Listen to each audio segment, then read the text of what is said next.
A black old lady with a Chanel bag? Please. She looks like a damn thief, not a federal prosecutor, the insult hissed through the upscale neighborhood, dripping with contempt from a group of white women. Naomi Monroe was handcuffed on the sidewalk, drowning in judgmental stares and silent racism. But minutes later, David Monroe, a top strategist from the Department of Defense, pulled up. Do you even know who she is? And with that one question, the system began to crack. What state are you in? And if this happened there, would you stay silent or speak up? The Paradise neighborhood carried the quiet elegance typical of affluent middle-class communities, where every hedge was trimmed regularly and every doorstep gleamed. Naomi Monroe stepped out of a boutique near the corner, holding an authentic Chanel handbag and a neatly wrapped gift box. She wore a simple, elegant light gray dress, her hair tied into a low bun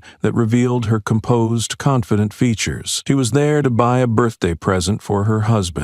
Nothing more. From a nearby bench, 3 white women followed Naomi's every step, dressed in cream cashmere coats and seated with an air of leisure. Their eyes betrayed judgment. The woman in the middle, with light brown curls and oversized sunglasses, was Karen Fields, 52, a known figure in the Paradise community. Next to her sat Jessica with a shrill voice, and Trish, who always smirked instead of laughing out loud. Chanel, real one, huh? Jessica sneered, half joking. Karen didn't turn around right away but tilted her head, scanning Naomi from head to toe before letting out a small chuckle. In this neighborhood, people like her usually don't get in here. Naomi paused as the words brushed past her ear, then turned to look at the women, pretending nothing had happened. Her gaze wasn't angry nor evasive. It was the look of someone used to this kind of game. Karen stood, took a few steps forward, and offered a cordial smile. You sure? Looks like something from a flea market. Her voice was soft but cold. Naomi gripped her bag tightly and replied with a tight-lipped smile. Thank you. I thought the same, especially when I saw the one you're carrying. The reply made Trish press her lips together while Jessica lifted her chin. Karen raised an eyebrow, no longer hiding her irritation. Though she maintained a polite demeanor, her eyes had changed. If you're that confident, let me check the barcode. Karen pulled out her phone and opened a QR scanner app like a seasoned shopper. Naomi didn't flinch, gently extending her bag forward. The barcode was displayed clearly. Karen tapped to scan, the screen lit up, then paused. Karen's face froze. The confirmation message appeared. It was genuine, purchased from the Beverly Hills boutique just 2 days ago. Naomi remained calm as Karen hesitated, then quickly scanned her own bag. A brief moment passed, and a red warning popped up. Unverified, suspected counterfeit. A few seconds of silence followed. No one laughed, but no one explained either. Naomi began to turn away, but Karen tried to regain control, speaking louder than necessary. Where'd you steal it from? You're not a resident. Who let you into this neighborhood? Naomi turned back, her expression revealing a hardened edge for the first time. I don't need to prove anything to you. Karen exhaled sharply, stepped back, and pulled out her phone. Trish murmured something but was brushed aside. There's a suspicious black woman in Paradise carrying stolen goods. Send police now. Naomi stood still holding the gift box. Her face showed neither anger nor fear, only a sense of inevitability, as if she already knew how this would play out. Every time someone like her dared to exist in places where others preferred not to see them, she reached into her handbag and pulled out a folded receipt. The creases remained intact, with the store name, transaction time, and matching product code clearly printed. She held it up at Karen's eye level, her voice low and firm. I hope this is enough to stop. Karen glanced at it but didn't take it. She turned to those around, her eyes seeking agreement. She could have gotten it elsewhere, no one really knows. Who can even tell what's real these days? Her voice grew louder, directed toward a small group of residents by the iron gate of a nearby villa. They said nothing, merely watching Naomi, as if waiting for something more entertaining. Jessica folded her arms, smirking. What does your husband do? Or is he already in jail like so many we see on the news? Naomi squinted slightly, her face still composed, though her nose flared subtly. The only sign her emotions were stirring. She turned to Jessica in silence, took out her phone, opened the camera, and began recording the entire scene. The phone lens pointed at Karen's face,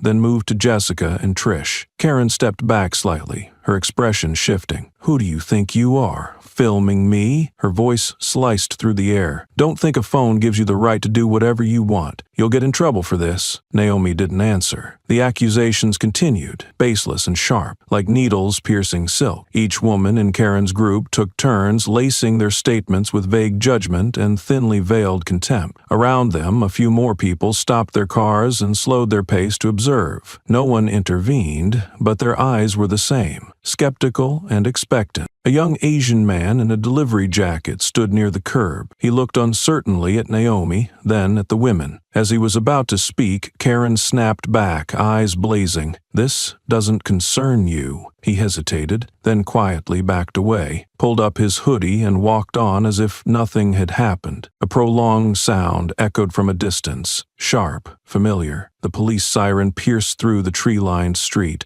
growing louder with each second. Karen, sensing her moment, glanced at her friends and looked back at Naomi. "Good, the police are here. Now we'll see who's really telling the truth." Naomi took a deep breath, her eyes fixed on the end of the street where flashing lights approached. She didn't move. One hand still held the recording phone, the other folded the receipt back as it was. Her posture remained still, but in her gaze, something began to rise. Not fear, but readiness. A sense deep within her signaled that this wasn't just a personal confrontation. This was the first test of something far greater, something she had recognized long ago, now taking shape in the voices and eyes of the people standing before her. The police SUV screeched to a stop at the edge of the curb. The door flung open and a uniformed man stepped out, his black boots pounding heavily on the concrete. A metal nameplate gleamed on his chest, displaying the name L. Smith. His face was rigid with tension, devoid of curiosity or assessment. His eyes scanned the crowd and locked onto the woman standing no more than 10 steps away, the person he had already presumed to be the reason for the call. Some murmurs rippled through the onlookers. Loki Smith was no stranger to the Paradise neighborhood. The media once praised him for quick case closures and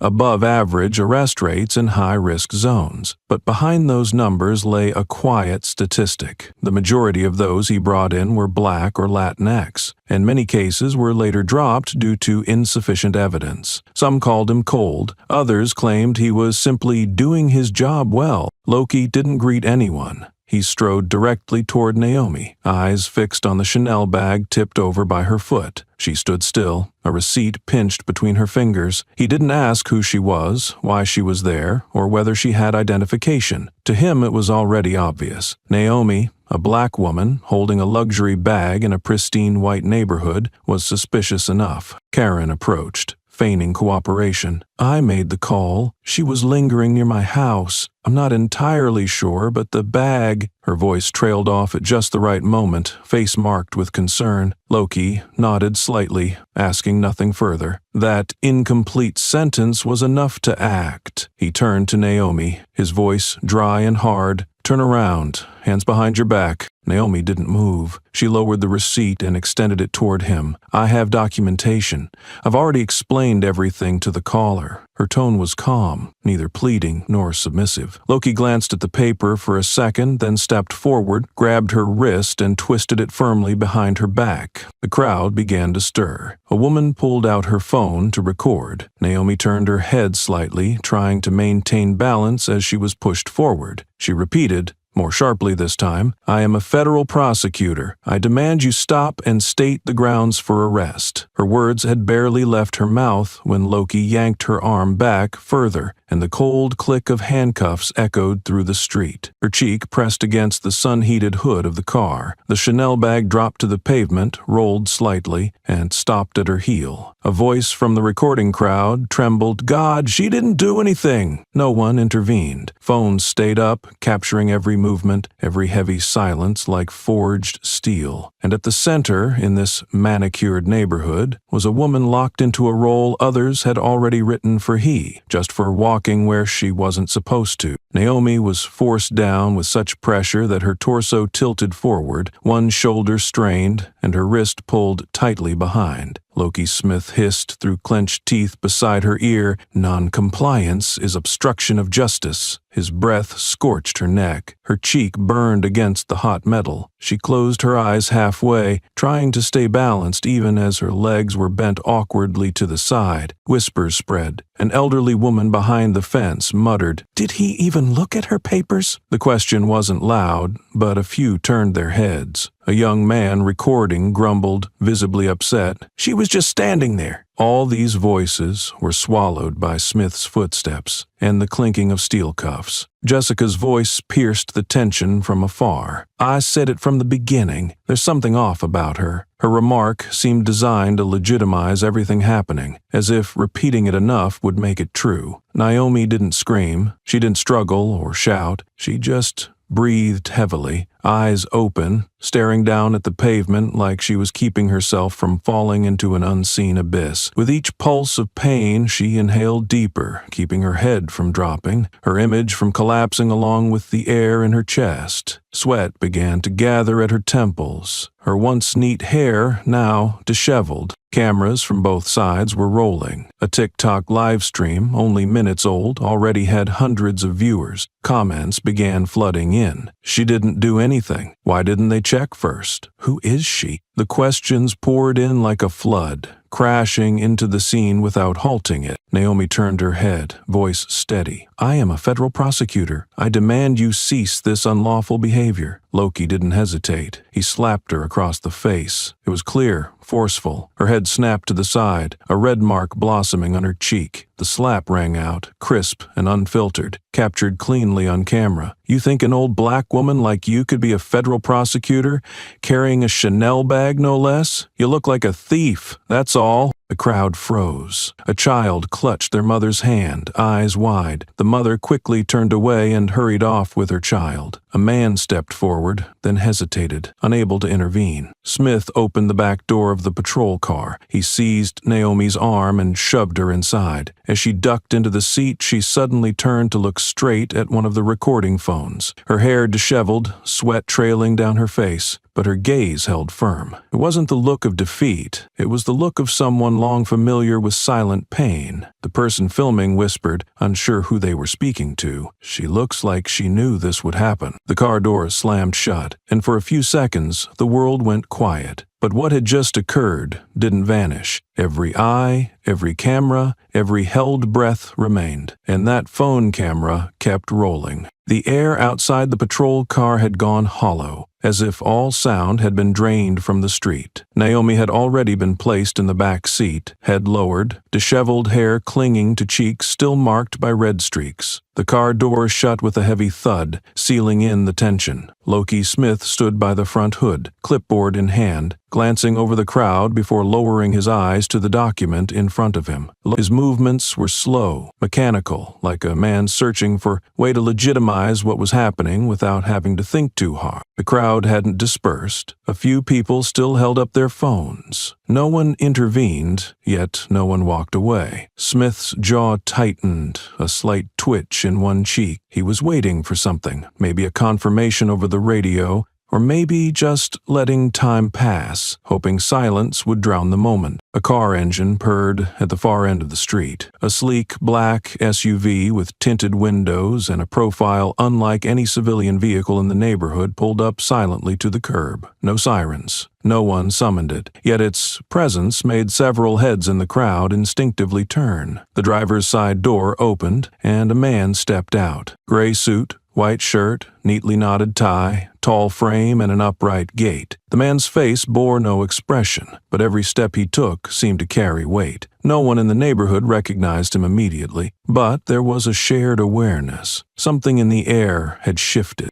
David Monroe walked straight toward the patrol car without acknowledging the crowd or sparing a glance at Smith. He wasn't in a hurry. His steps were steady, deliberate, not overbearing, but enough to cause the crowd to part in silence. When he stopped, he stood directly across from Smith, just a few paces away, saying nothing. Smith looked up. His gaze moved from the man in front of him to the SUV, then to the patrol car. He seemed to wait for an explanation, but David said nothing at first. He studied Smith's face, turned slightly to glance at the vehicle holding Naomi, then turned back. His voice, when it came, was calm, but cut through the air like a blade. "Do you know who she is?" The question wasn't shouted, it wasn't even confrontational, but it rang out clear in that suffocating silence. Smith didn't respond right away. He stepped back slightly, uncertain, his head tilting as if trying to decide what to say, or waiting for the system he relied on to rescue him. A whisper came from the crowd. "Is that her husband?" Another voice added, "I think I've seen him on the defense news broadcast." Even these low murmurs caused a ripple. Phones that had been fixed on the car now began turning toward David. Smith shifted uneasily. His hand tensed, fingers brushing the grip of his holstered gun before freezing. His face, smug minutes earlier, now took on a guarded edge. The question hadn't been answered, but it didn't need to be. The silence spoke louder, and for the first time that day, Loki Smith stepped back, not out of fear, but because he realized he had crossed a line with the wrong person. David pulled a wallet from the inside of his blazer. The motion was calm, unhurried. He flipped it open to reveal a silver military ID badge etched with a classified security clearance emblem and a raised seal from the Department of Defense. No title, no need for introduction. The badge spoke for itself. A young officer nearby froze at the sight of the insignia. He leaned in to whisper into his partner's ear. Their faces changed almost instantly, a reflex bred only from high-level counterintelligence training. David closed the wallet and slipped it back into his jacket, then turned to Smith. His voice was low but deliberate, each word landing heavy in the already thick air. "Would you like me to repeat my wife's record for you or let her do it herself in the next official statement?" Smith held his gaze for 2 seconds, his fists clenched as if trying to push things back into order, but his knees slightly buckled. No one gave an order, no one raised a hand, yet between the two men, the balance of power had shifted completely. Loki stepped back and walked to the patrol car. He opened the rear door, eyes dodging every nearby camera. Naomi stepped out slowly, her posture upright, the marks of swollen cuffs still visible on her wrists. She said nothing, just looked straight at David. They exchanged no words or glances, yet the silence between them said more than any defense could. Behind them,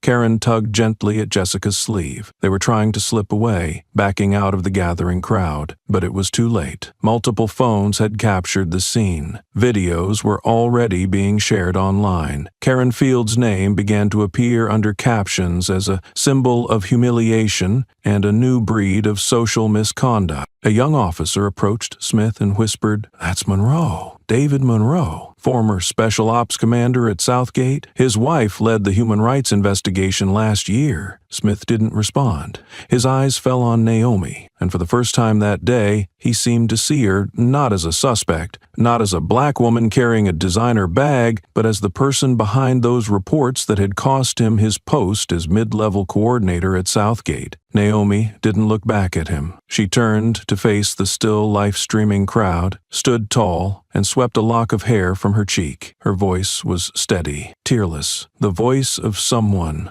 who had waited for this moment far longer than anyone realized. "I don't need protection. I need your law to remember its own laws. Next time, follow protocol." A phone buzzed gently in someone's hand. The first comment appeared on screen. "Her name is Naomi Monroe, and this is just the beginning of the story." The media atmosphere suddenly erupted. Major news outlets simultaneously featured the arrest of Naomi Monroe on their front pages. The earliest headlines began with the phrase, "Former federal prosecutor detained without charge." But within less than a day, hashtags like Justice for Naomi and Southgate Cover-Up dominated social media. Posts didn't just share the video of Naomi being handcuffed in the street. They also included captions hinting at a long history of violence and discrimination tied to Southgate Detention Center, a place that had once rocked public opinion years ago before sinking back into obscurity.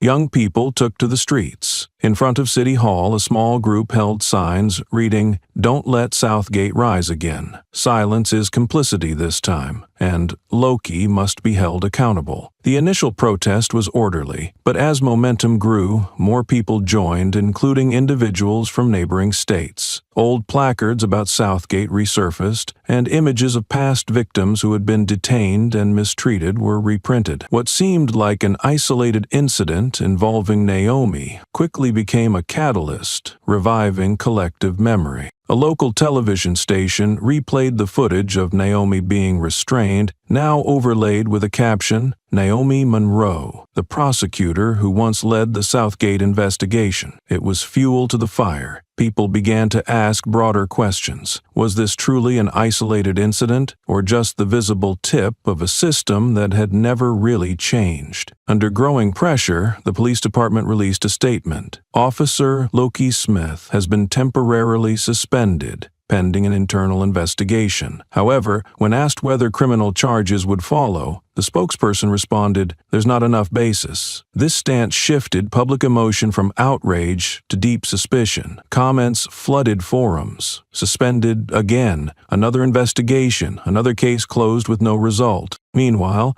Naomi declined all interview requests. She withdrew to her private office, maintaining absolute silence. No status updates, no press conferences, no public statements. But to those who had worked with her, this silence didn't signify retreat, it meant preparation. David Monroe, working from another angle, continued scanning the old security system. He reviewed every IP address that had accessed Naomi's files, raising an eyebrow at familiar command sequences. A veteran journalist who had once covered Southgate 7 years ago posted online, "Suspension isn't closure. Southgate survived a scandal once. Will it truly die this time?" The question hung in the air, a crack forming between two masks. 2 weeks passed in a haze of dishonest calm. The media stopped updating news about Loki Smith. Hashtags that once dominated timelines began losing traction. The people who had taken to the streets returned to their daily routines. Then, one quiet afternoon without any prior notice, Loki appeared on the street, back in his patrol uniform, standing in the city center as if nothing had ever happened. A half-smile appeared on his face when he noticed the camera lens, his eyes showing no hesitation. The footage spread faster than expected. Journalists contacted the police department for clarification, but received vague replies. "We're still reviewing the case file." Some anonymous officers revealed the truth behind closed doors. Loki had never truly been suspended. It was a temporary maneuver to pacify the public. No indictment, no formal resolution. Naomi stared at the television screen in her office. Loki's face, that smile, that look, all etched into her memory. She set the remote down on her desk and stayed silent for a few minutes, her lips tightening. From a drawer below, she pulled out the original Southgate case file, the last time Loki had been questioned, and also the time he was shielded entirely by a series of high-level signatures. An anonymous message appeared in her personal inbox. No sender, no subject line, just a few words. "What you call justice, they call inconvenience. Don't think it's dead." Naomi didn't react immediately. She reopened the tracking logs, cross-referencing the data David had compiled. One detail caught her attention. 3 days before Loki returned to duty, there had been a private meeting between officials overseeing Southgate. The contents of the meeting were never disclosed. On the attendee list, David had circled one name, the same person who had once ordered Naomi's internal suspension for exceeding investigative limits. For the first time in years, Naomi felt as if she was standing inside a network, each strand tied together by silence and power. She wrote in her notebook, "No one returns alone. Someone put him back on his feet." David entered the office and gently placed a file on her desk. He didn't say anything, only pointed at the timeline they had both been tracking. Naomi nodded. It was too synchronized to be a coincidence. Before the sun completely faded, Naomi left the office. She paused in the hallway outside, looking up at the sky, painted in streaks of dusk-red light. Her breath was steady, her gaze locked on a distant glint of light as if she were speaking to something unseen. If they're still out there, she thought, then this fight is far from over.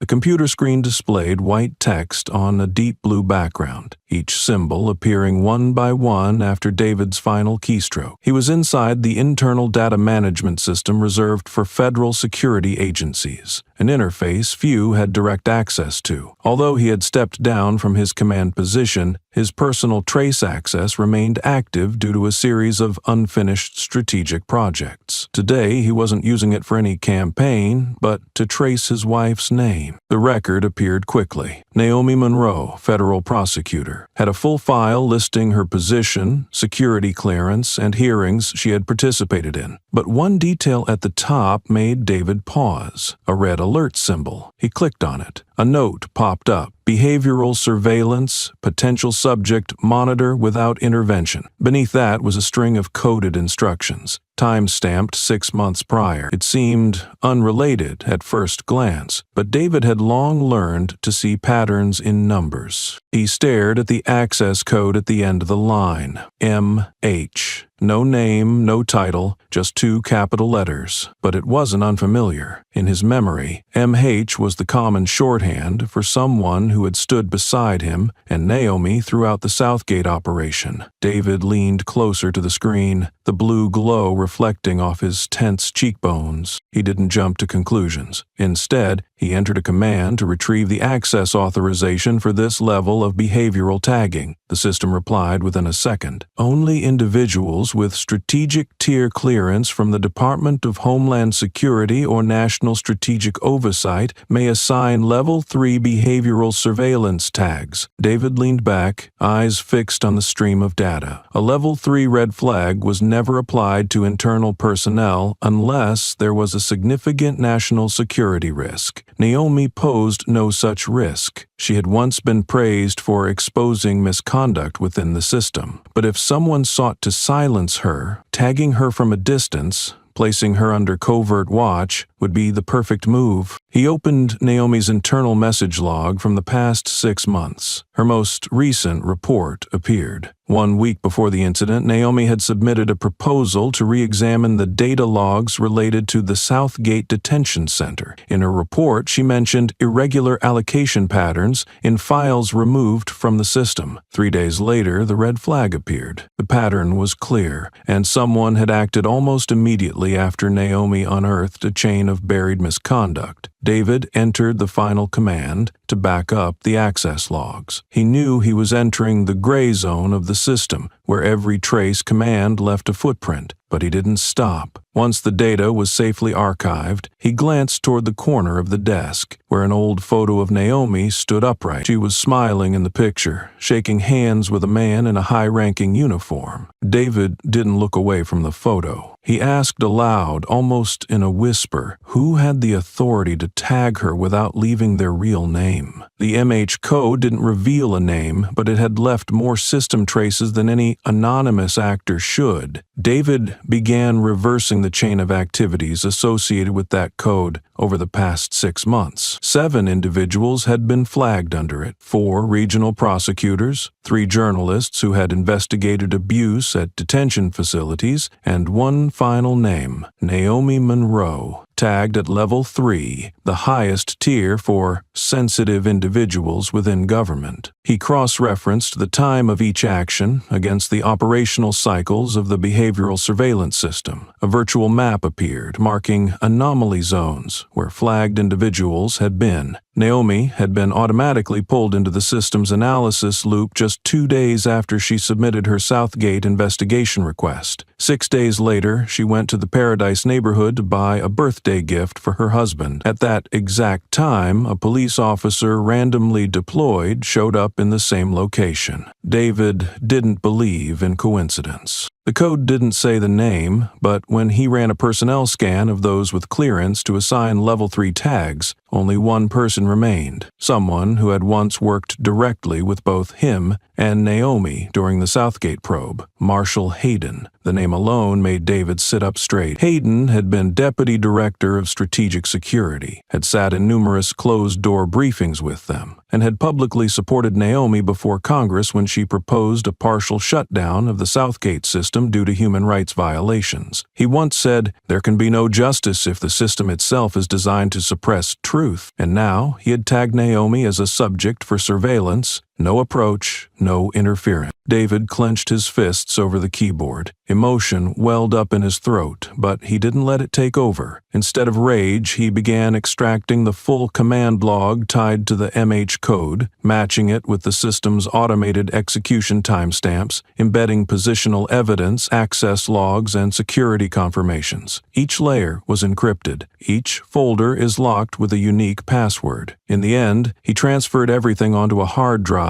isolated from the network. He wrote a short annotation and embedded it within the encrypted file. "If I disappear, this is the first question you should ask." The data was stored in a secure vault, protected by dual-layer biometric encryption. He placed the device in a safe compartment behind the bookshelf, then stood up, eyes still on the screen showing one last image, Marshall Hayden's face during the first hearing, seated next to Naomi with an oddly trusting gaze. David turned back to the desk and took out an old photo frame. In it, Naomi stood between two men, himself and Hayden, all three smiling after the Southgate investigation concluded. He stared at the photo for a few seconds, then turned it face down on the desk. That smile was now just a silent punctuation mark for what had once been called comradeship. Naomi returned to her office after 2 days of silence, having declined all interviews and press inquiries. The soundproof glass door closed behind her, shutting out the storm of public scrutiny still raging beyond the walls. On her desk lay untouched folders, a few printed news clippings featuring her handcuffed in the street, and a cup of coffee that had gone cold since early morning. Everything appeared unchanged, except for the reflection in the mirror. Beneath her composed expression was a weight pressing against her chest, a familiar internal alarm she had learned to heed early in her career. While checking her internal inbox, she noticed a thin envelope tucked among the usual administrative paperwork. No logo, no sender name. Inside was a single sheet of white paper with a line of cold, machine-printed text. "Not everyone has a husband who shows up on time. Next time, are you sure someone will stand with you?" Naomi's face did not flinch. She laid the paper on the desk, studied each character carefully, then folded it into quarters and slipped it into her personal case without leaving any message for her assistant. She didn't call security, didn't file a report, nor did she forward it to the security department. Those who have faced silent power know that threats don't always come with noise. Sometimes they're just a sentence printed from an office printer no one checks. She turned on her computer and opened her private directory, secured with 2 layers of personal encryption. Files related to Southgate Prison appeared like pages from an unfinished journal. Naomi began combing through each document: complaint forms, internal audit reports, and feedback from correctional divisions. A mosaic of fragmented paragraphs, smudged signatures, and misnamed files began to take shape. One particular form, submitted 2 years ago, caught her attention. It concerned a medical staff member named Layla Brooks, who had filed a complaint about the prolonged solitary confinement of psychiatric patients beyond the permitted duration. Her letter included a full case ID, a detailed account of the detainment, and a clear description of the fear she felt when ordered to remain silent. The following document, which should have been a verification report, instead skipped to a blank file with no name and suspiciously shortened timestamps. Naomi clicked through 3 related folders, only to receive the same notification each time. Link lost, file does not exist. She sat upright, fingers lightly brushing the edge of the desk. No one erases everything unless it's dangerous. The less data there is, the more suspicious it becomes. Layla was a name that had never surfaced in any of the official Southgate investigations. Her case should have been in the final audit, but was absent from the last review round. Naomi turned to the whiteboard behind her and pinned Layla's name in the center. She pulled her chair closer,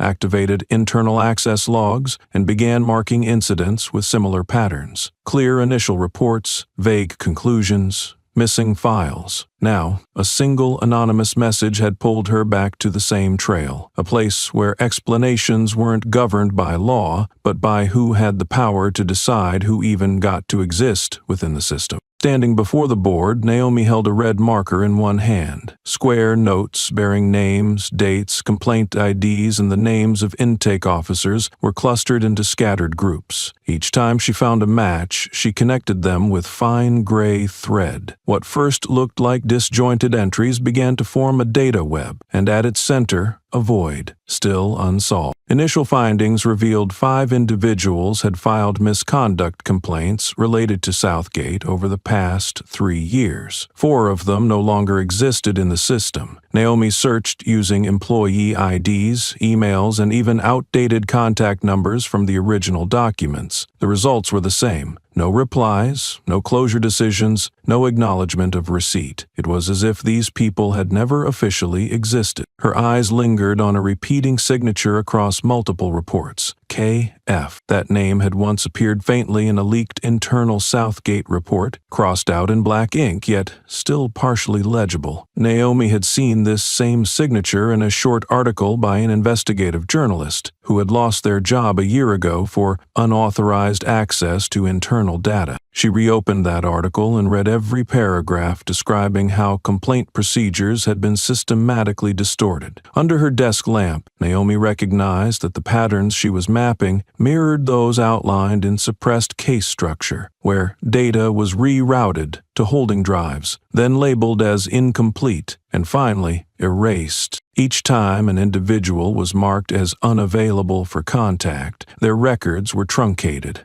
Their complaints rerouted to folders no one reviewed. There were no trials, no formal dismissals. The system simply removed them from the justice pipeline by quietly striking their names from the pending list. Naomi sat down and began typing a string of code to review recent activity by users who had editing access to Southgate files. The name KF surfaced again, not in full but within the list of personnel with clearance to access confidential tiered data. At that moment, she understood this wasn't an oversight but a deliberate mechanism. The chill from the morning's anonymous note no longer lingered. She wasn't afraid. She saw with clarity that she had re-entered familiar terrain, the junction where truth and erasure meet. What she was doing now echoed her first encounter with the Southgate files years ago, but this time everything was quieter, tighter, and far more dangerous. She stood up and put her coat back on. The connection map had been printed, folded in half, and tucked into her jacket. Before walking out, Naomi paused, her eyes scanning the board once more. Her expression was unchanged, but her gaze was sharper, more certain, like someone who fully understood this was only the beginning. "This time," she whispered, "I want to know who signed off on their erasure from the system." Then she closed the door behind her. No stray sound, no misplaced step. The office was completely still as Naomi sat alone in front of the screen, the faint light from the window casting a broken streak across the darkness. She rewound the video of her own arrest, not out of personal pain, but because her instinct told her something remained buried. A different camera angle, uploaded by a passerby,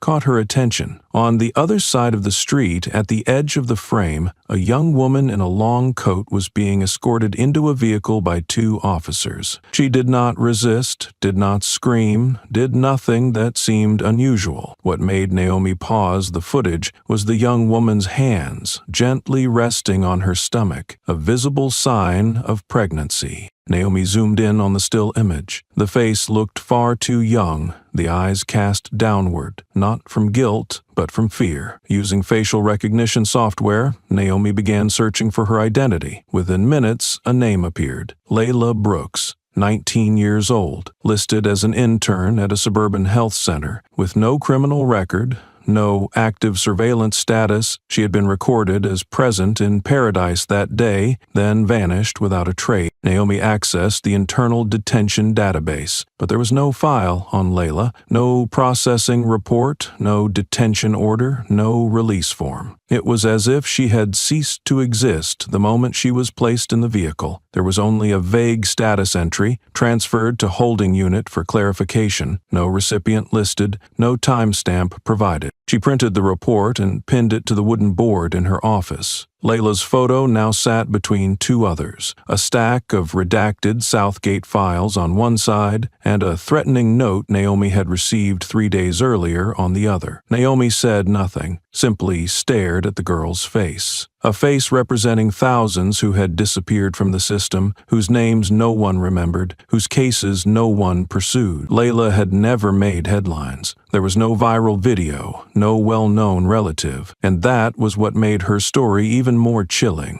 If someone with no reason to be detained could disappear so easily, who was the system going to target next? Beneath the photo, Naomi wrote a single line by hand, bold and clear. If she was never released, then where is she now? It wasn't a question meant to be answered immediately. It was a starting point. She called a technician who had previously worked at Southgate, someone she had trusted during the final days of her investigation. She didn't ask directly, only mentioned that she needed to locate the last known signal from a phone belonging to someone named Layla Brooks. It didn't take long for him to send back a GPS trace, the final coordinates before the phone went completely dark. The signal had stopped on the western edge of the city, less than a 20-minute drive from downtown. The location led to a building not listed in any public detention registry. Naomi traced the identification code and found a name marked as legitimate: Collaborative Coordination Center, Zone I. It sounded like an administrative office, but its location was suspicious. The building stood alone in a semi-industrial zone,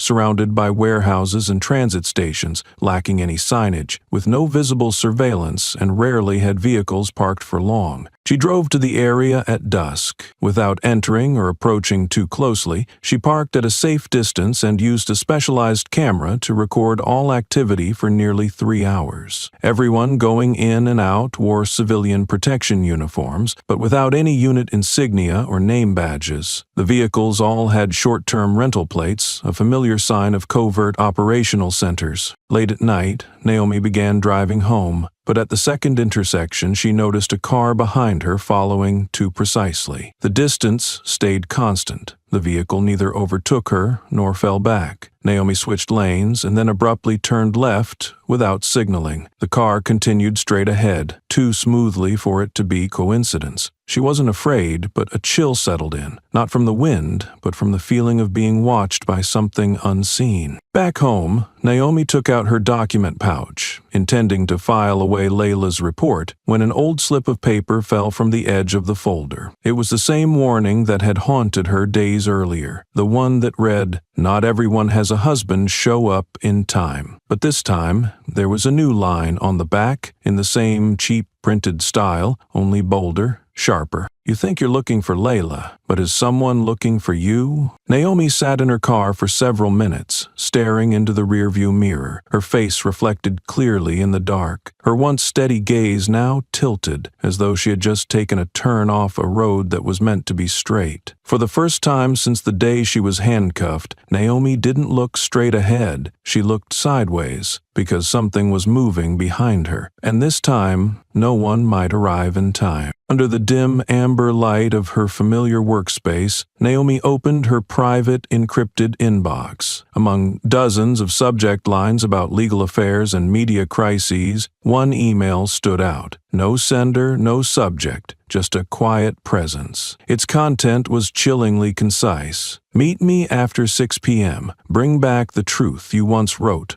but no one dared to read." Beneath that was a GPS coordinate. Naomi typed it into the map, a derelict warehouse once owned by Southgate, now abandoned for over a year. She didn't reply, didn't forward it. She simply closed her laptop and left the building at 5:45 p.m., taking nothing but her keys, phone, and an old notebook. When her car stopped in front of the warehouse, the sun had already dipped below the horizon. The surroundings were silent, the weak glow from a street lamp barely reaching the peeling brick wall. Naomi stepped in without hesitation. A man stood at the far corner, sleeves rolled up, eyes peering through rusted bars. Elijah Crane, former night guard of Southgate's solitary wing. He had grown thinner, his face tanned and hardened, and his eyes carried something broken that had never been named. "You came," Elijah said, his voice hoarse. "I didn't think you would." Naomi said nothing. She nodded slightly, her gaze unwavering. They stood a few paces apart in an empty room with no furniture. Elijah looked down at his hands, as if confirming something. "I saw him beat a prisoner once, because the man laughed when he got released. He said, 'You'll be back soon enough.' I was standing by the door. What did I do? I walked on, pretending I saw nothing." Naomi held his gaze. Elijah looked up. "I heard Loki speak in the command room. Black skin, expensive bag. By protocol, we stopped them. I heard it, and I said nothing. Because I knew, the moment I spoke up, they'd label me emotionally unstable and throw me out like the rest." "Then why now?" Naomi asked, breaking their silence for the first time. Elijah exhaled slowly. "Because I saw the video of your arrest. I saw your face when you turned to the camera. You didn't scream,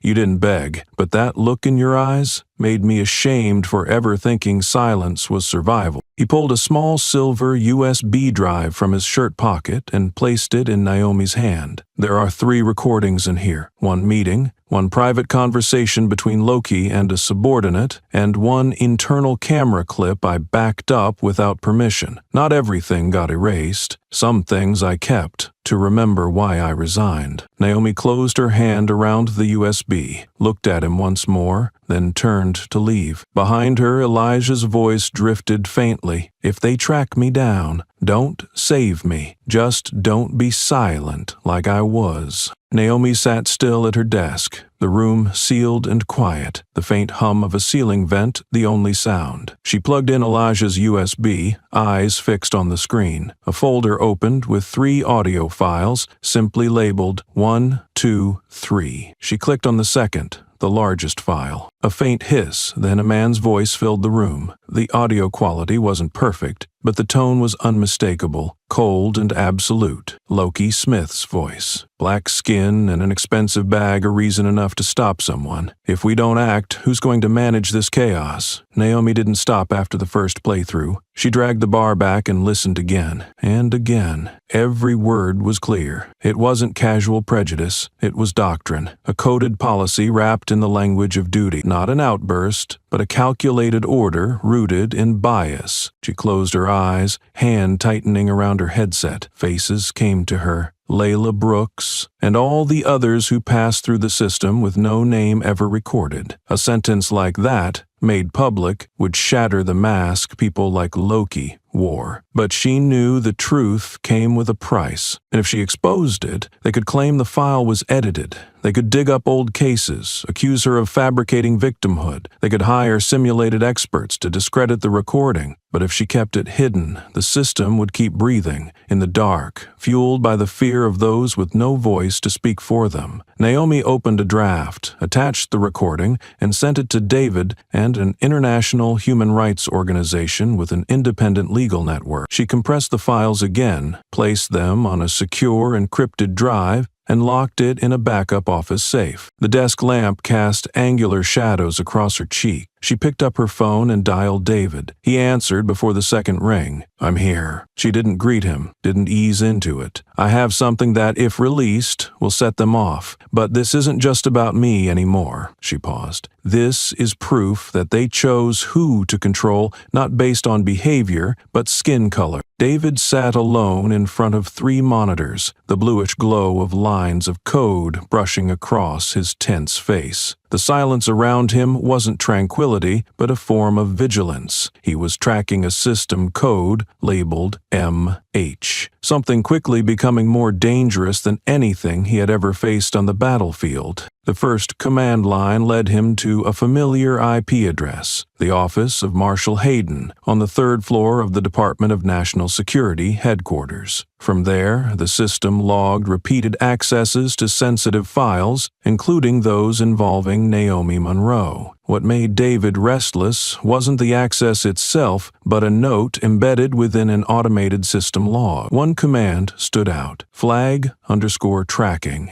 set_code, L2X_37C -crack silent. If access_level greater than equals 4. It was a custom line of code, developed solely for counterintelligence personnel, designed by David himself. No one outside of his hand-picked trainees could know how to use this syntax, and Marshall Hayden was the first name on that list. David opened the system journal and restored temporarily encrypted access logs. A series of names appeared: Naomi, Elijah Crane, Layla Brooks, and 3 journalists who had investigated Southgate. The last time the system was accessed by MH was 2 days before Naomi's arrest, coinciding with the update of a report labeled "Unstable Behavior with Potential for Media Disruption." David bit his lip lightly, his eyes fixed on the screen. He typed a cross-check command. The results appeared instantly. A note reading, "Flag L3, Potential Disruption Source," had been added to Naomi's file 5 days after Hayden sent a confidential brief to the Internal Oversight Committee. The topic of the brief was "List of Individuals with Potential to Expose Misconduct in the Southgate Operation." At that moment, the data aligned like a cruel jigsaw puzzle. What had once been suspicion now took clear shape. Every act of surveillance, every hidden trace, originated from one place: Hayden's office, from the hands of the man who once called Naomi indispensable in any operation. David pushed his chair back, his hands clenched on the desk. His breathing was slow but heavy, as though containing a storm. On the screen, Hayden's old insignia still glowed red, a reminder that unchecked power always finds ways to bury the blood it spills. He stared at it for a long time, then murmured under his breath, letting no one but himself hear, "It's him." No more doubt. In the early days of the Southgate investigation, Naomi and Hayden were an inseparable pair. They sat side by side through countless nights, reviewing reports, analyzing surveillance footage, drafting petitions that shook the very structure of the detention system. Naomi once told a colleague, "If I had to choose one person to trust in this field, it would be Hayden." In meetings, he was the voice of resolve, the shield when Naomi was under fire. Those were the years they believed justice could be rebuilt through conviction and transparency. Everything changed in the second year. Political pressure from Congress and lobby groups mounted. A string of top-down directives demanding information control began pouring in. The operation was abruptly halted, personnel were scattered, and Naomi was reassigned. Hayden said nothing. No defense, no protective move. Naomi understood he was under pressure, but she never imagined that his silence would mark the start of a new control network, one in which Hayden was no longer a guardian of justice, but a monitor of those who dared believe justice could transcend power structures. David sat facing the full surveillance list Hayden had built. The names weren't unfamiliar. They were all individuals who had questioned authority, investigated truth, or stepped outside the lines of safety. Elijah Crane, Layla Brooks, Naomi Monroe. It was no longer a watch list. It was a list for neutralization, the kind that left no trace. Each line of code felt as cold as the look Hayden gave Naomi after her final hearing. David remembered how the man had patted Naomi's shoulder and said, "Some things must stay silent to preserve what's left." Now David understood. What Hayden preserved wasn't conscience, but the decaying structure of power he still chose to defend. David wasn't someone easily swayed, but this time he was truly shaken, because he knew that if someone like Hayden had crossed the line, every principle in intelligence and strategic control could be bent by commands whispered from the shadows. What was truly terrifying wasn't that Hayden betrayed Naomi, but that he was safeguarding a world Naomi had fought so hard to change. The data in David's hands was enough to expose, but not enough to bring down Hayden. The man had networks, a formal advisory role, and a facade of 3 decades of service to national security. Exposing him without precision would only put Naomi back in the crosshairs, and this time it might be permanent. Rising from his chair, David walked toward the wooden cabinet in his old office. He opened a drawer and pulled out the old badge he had worn on his chest during his years of service. The metal face was tarnished, but a faint glint of gold shimmered under the light. David held it up to the mirror, and the look in his eyes was no longer that of an observer, but of someone ready to strike back. "We once stood in the same trench," David thought, his fingers tightening around the badge. "Now I'll be the one to push you out of it." Under the dim light of a dangling iron lamp, The basement room of the old library felt suspended in time. Gray stone walls, a thin layer of dust, and a long wooden table at the center were all they had. Naomi stood still, betraying no sign of tension, even though she knew deep down that this wasn't just a meeting. This was the beginning of a fracture, cutting deep into the shell of power she once believed to be untouchable. 4 individuals arrived on time. They exchanged no handshakes, no pleasantries. 2 were human rights investigators from an independent international organization. 1 was a technician who had left the data center after refusing to delete evidence, and the last was a lawyer from the Legal Freedom Alliance. They placed their phones into a soundproof box and turned their eyes to Naomi, as if expecting something greater than mere files. Naomi said nothing to open the meeting. She reached into her bag, pulled out a USB drive, placed it on the table, and gently pushed it toward the center. Then she laid out a stack of backup folders. An audio recording of Loki Smith, metadata details, access logs marked MH, a list of flagged individuals, and an encryption order from David. "I'm not here to ask for protection. I just want the truth to exist somewhere ready to continue living in case someone is forced to disappear," she said calmly, her voice steady. The technician opened his laptop and inserted the USB. Lines of code appeared on the screen, the blue light reflecting off his face. No one spoke. The sound of typing was the only thing that broke the silence, stretched tight like a wire. One investigator verified the authentication strings.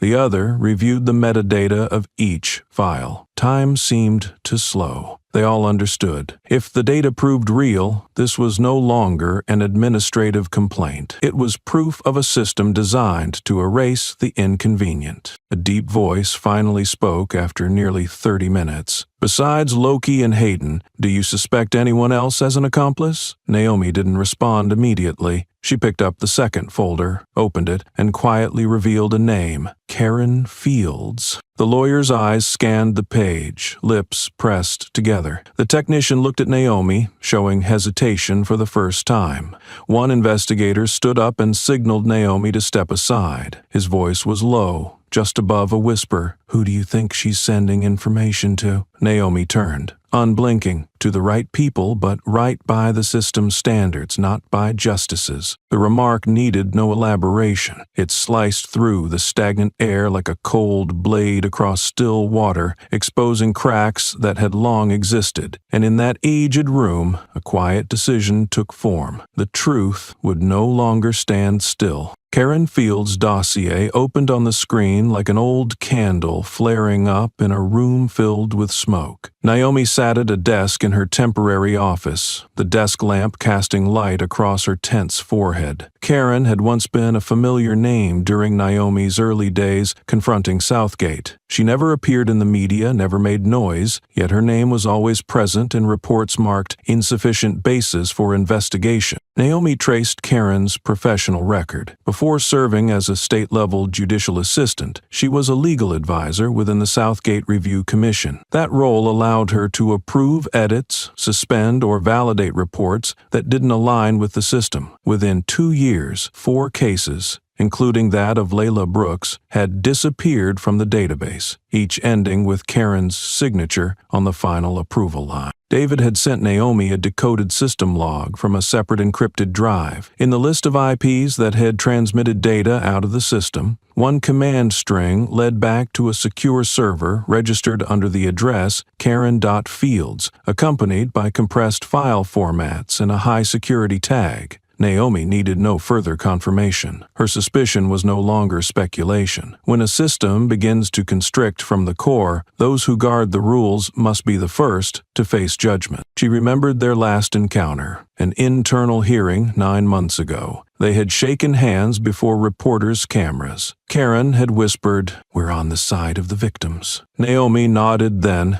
never imagining those words would later echo like cruel irony. The final line of the file stopped Naomi cold. 6 months ago, from Karen's account, a file titled Priority Network Protection Phase 2 was uploaded with elevated coordination clearance. No one knew what Phase was, but Phase 2 alone made one thing clear. This was a coordinated operation, not a rogue act. Naomi closed the folder, carefully encrypted the remaining files, and called David in private. Her voice was low but firm. If Hayden's the player, she's the one who opens the door. Every lock has someone holding the key. Layla Brooks had been part of the controversial arrests overseen by Loki Smith. After Naomi was released and her case gained widespread attention, everyone assumed Layla had also been safely freed. However, when Naomi tried to reconnect with the young woman to offer legal support, all attempts to contact her hit a dead end. Her phone was out of coverage, and all her social media accounts were deleted.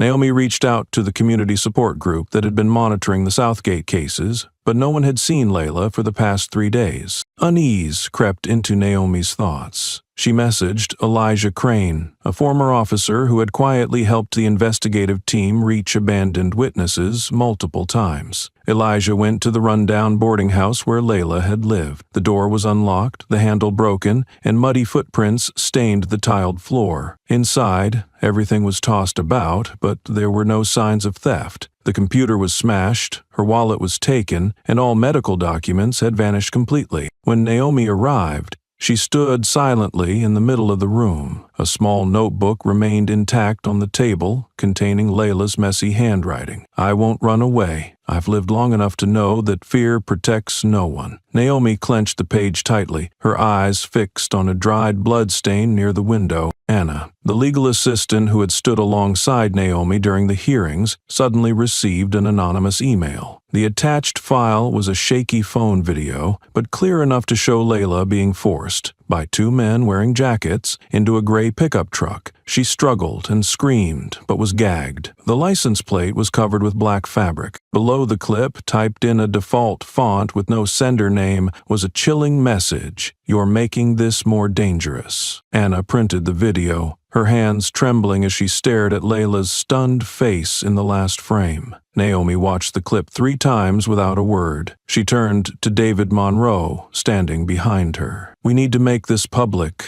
People need to know." Anna stepped forward, interrupting. "If you do, Layla will be the next name to vanish from all official records." Naomi looked back at Anna with steady eyes, but this time there was something like a deep crack in her gaze. Anna needed no further explanation. "This time it's Layla," she said slowly. "Next time, it could be you." No one in the room denied it. There was no longer room for argument or uncertainty between right and wrong. The question was no longer who would be hurt next, but what the system was prepared to do to keep everything in the shadows. Early the next morning, Anna returned to the temporary office the legal team had rented near the hearing location. She planned to review backup data and cross-check it with new reports from David about the contract between Southgate and a private security company. When she opened the mailbox, she found a thin envelope with no sender's name. The paper inside was old, ink slightly smeared. The slanted handwriting hurried, yet legible enough to send a chill down her spine. "If you continue, the next body might be yours. No one protects everyone." She held the letter still for a long time. The morning light reflected off the glass, casting a blur that concealed her expression. For a few seconds, Anna thought of the press conferences, the news appearances with Naomi, the doubtful looks from colleagues, and the documents returned without clear reasons. She was not the one in the spotlight, but close enough to become a potential target. Part of her wanted to shut down all devices, leave town,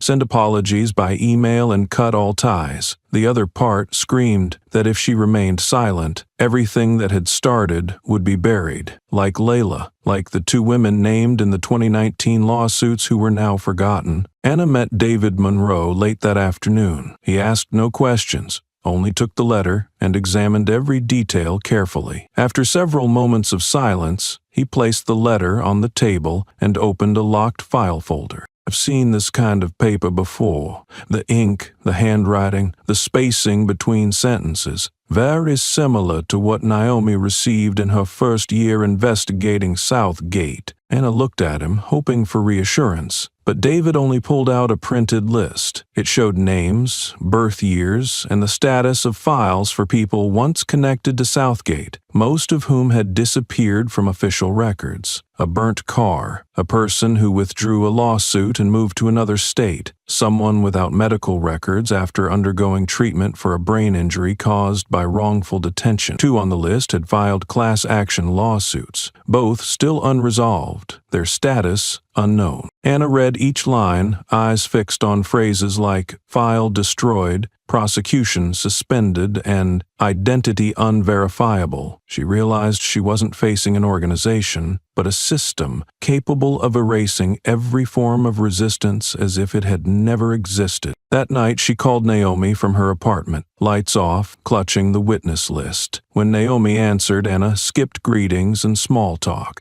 She spoke slowly and clearly. We are confronting something that will never allow justice. The issue isn't Layla. The issue is this system never wanted her to exist. On the other end, Naomi was silent, but Anna knew she understood. Both had crossed a line that many had been forced to turn away from before speaking the whole truth. David sat in his office, the light from the screen reflecting off his solemn face. He rewound the video repeatedly, focusing on the moment Layla was dragged into the truck, concentrating on the black fabric covering the license plate. Beneath the fold of the cloth, there was a small, embossed mark, unclear but recurring in a pattern. He opened frame analysis software, increased the contrast, and then cross-referenced it with sample data from security equipment providers. It took less than an hour to confirm. This type of fabric was specially issued for a fleet of specialized vehicles belonging to a security company named Vanguard Watch. The name had appeared in an internal report about units monitoring high-security areas, but rarely in public. In the files David had access to, a marginal note appeared, a memorandum of understanding signed 3 years ago between the Department of Defense and Vanguard Watch, under the title Cooperative Support for High-Risk Citizen Surveillance. The signatory on the Department of Defense side was Marshall Hayden. The name was all too familiar. He was the one who had assigned Naomi her task when she investigated Southgate, and he was also the person who flagged Naomi's file as special surveillance before everything escalated. David was careful not to send the information via email. He printed an old map of Southgate and compared it with the last known location of the truck in the video. An anomaly appeared. A piece of land once marked as a tactical training center had been erased from the official map since 2020, but satellite data showed vehicles still regularly coming and going, with a stable electricity supply. Naomi was stunned as she looked at the manual map, red circles connected by black ink lines. Her voice was low but firm. This is no longer police. This is a parallel dual structure, a second prison. No courts, no paperwork. David nodded and handed her a confidential budget file. Inside was an entry for Special Surveillance Services Beyond Law Enforcement Authority, approved periodically. The entry was marked non-public disclosure, but the approving officer was still Marshall Hayden. Everything connected, not with direct evidence, but too much to ignore. Vanguard Watch was the shadow that remained after Southgate was disbanded. Not dissolved, but reborn, in a form unbound by legal constraints. Naomi turned away from the screen, gripping her phone tightly. She sent a brief message to Anna. I'm afraid this time, if we dig deeper, we will lose more than just Layla. In that moment, within the sealed room and cold fluorescent light, no one was thinking about saving one person. The question now was how to break a prison without walls or records, but one that imprisoned the very definition of existence. That evening, Naomi and David sat before the data board David had just compiled from Southgate's old internal system. The personnel list was long, nearly 700 people who had worked there for over a decade. When Naomi filtered by time after the investigation 3 years prior, she found dozens of files marked voluntarily resigned. They were neither prosecuted nor reprimanded, nor did they continue to serve in any government agency. However, when David cross-checked with internal information from Vanguard Watch, 6 names appeared repeatedly. 6 people who had worked at Southgate were now senior security trainers at classified training sites. Naomi remembered 2 of them clearly. She had received a complaint from a miner named Malik, describing how he was tied up, hung upside down, and doused with cold water in a room without cameras. But the case was never investigated because the boy had no verifiable relatives and a history of resistance. That name now served as a supervisor at one of the facilities David had identified as having people coming and going without documentation. Naomi felt chills when she saw the most recent portrait. Vested, badge without a name. The report read, Temporary High Security Area Protection Unit. Elijah called while Naomi was reviewing the data. His voice was low and decisive. I have something. He sent an audio recording. A man with a southern accent spoke hoarsely and hurriedly. I used to be a driver. I delivered people for them. They didn't need signatures or handover papers. They just needed the right target. Skin color, age, residence, level of influence. Once I asked why they needed a pregnant girl. They said she shows signs of forming rebellious ideology. Naomi turned off the recording and sat silently. Her hand rested on Layla Brooks's file. When she reopened the first page, she saw a faint handwritten note at the bottom, stamped later. Potential community agitator, monitor influence level. Not because the girl caused trouble, but because Naomi had publicly named her at a press conference. Layla's presence frightened the system. The whole model gradually emerged. Southgate had been exposed but not erased. It was transformed, severed from courts, escaping laws, then disguised as voluntary surveillance and security isolation.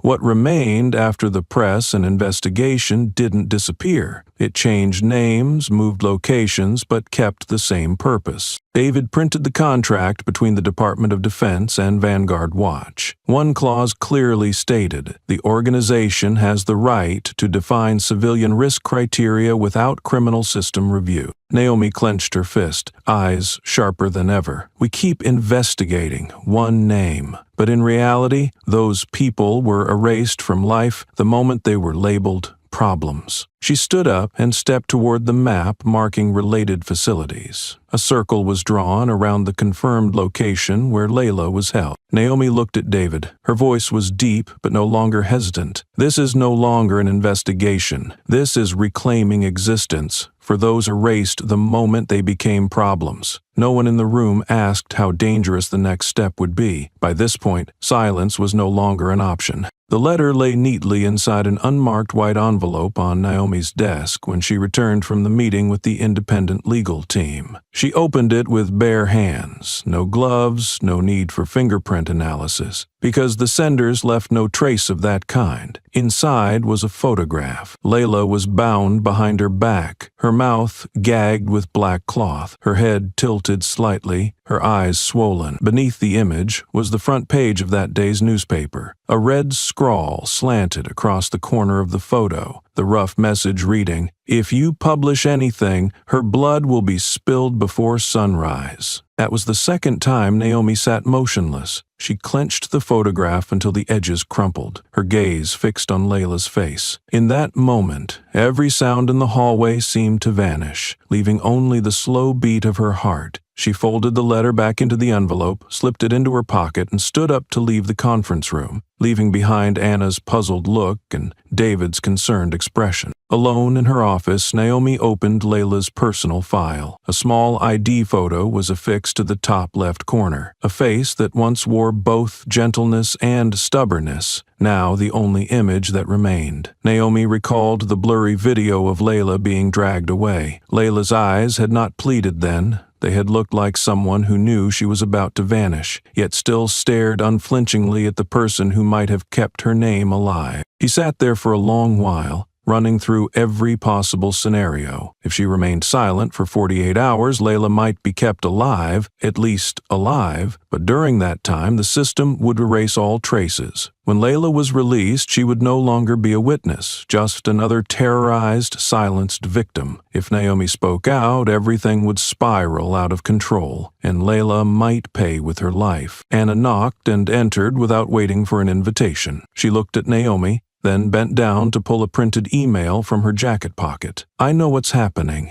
I saw your expression when you opened the letter." Naomi remained silent, her eyes avoiding Anna's. Anna placed the paper on the desk, calm yet resolute. "If you hide this, it means you've chosen to be like them." An hour later, Elijah arrived. He sat across from Naomi without speaking for several minutes, then began in a steady voice, 3 years ago there was a boy, 14 years old. I was ordered to transfer him to a remote detention center. I knew he didn't deserve it, but I stayed silent. 3 months later, no one could find him." He looked at Naomi without accusation. "I share this not to convince you, but so you understand what it feels like to live with that choice." David was the last to enter. Without many words, he placed a hand on Naomi's shoulder and sat down, leaning in with measured speech. "There will be no choice that doesn't cause harm, but someone has to choose the truth first, even if it means bearing the greatest pain." After everyone left, Naomi remained alone in the dim room, the desk lamp illuminating the open file. She took a piece of writing paper and penned the opening lines of her statement. "If you are watching this video, it means I chose to speak, and Layla may no longer be alive." Her pen paused at the end of the line. Layla's face reappeared in her mind, not bound as in the photograph, but standing at the courthouse door, hesitating and asking, "If I testify, will anyone believe me?" Naomi no longer needed an answer. She knew her choice. The press conference was held in a small hall at the community center in the old neighborhood. There were no major media outlets present, no backdrop banner, and no one speaking on Naomi's behalf. Only Naomi stood behind a single microphone, an independent media camera pointed at her, and the silent gazes of those who had watched silence kill justice for years. Naomi stepped forward, the paper in her hand, short but powerful enough to shake the foundation, concealing the truth. She unveiled a hand-drawn map marking sites confirmed as extrajudicial detention centers, the names of personnel accused at Southgate, now serving as overseers at Vanguard Watch, and finally the video of Layla being dragged away, with her face blurred but the movement and sound intact. Before the clip played, Naomi spoke directly into the lens. "None of them had a choice. I did, and I choose to let everyone know how they've been taken." She did not beg for sympathy. She simply narrated, line by line, detail by detail, in a voice neither loud nor trembling. Halfway through the video, footsteps echoed in the hallway. A squad of police officers entered, announcing the meeting's suspension due to the rounds of disturbing community order. But copies of the data had already been sent to multiple sources, irreversible now. That afternoon, Naomi received a summons from the Judicial Ethics Commission. They demanded she explain her disclosure of unverified information. The administrative machinery reacted in its familiar way, canceling speaking invitations, ceasing legal cooperation, and central news outlets no longer mentioning her name. A group of reporters cornered David in a federal building hallway. One asked bluntly, "If Layla is killed, will she be held responsible?" David did not answer immediately. He stared into the questioner's eyes, then said, "Then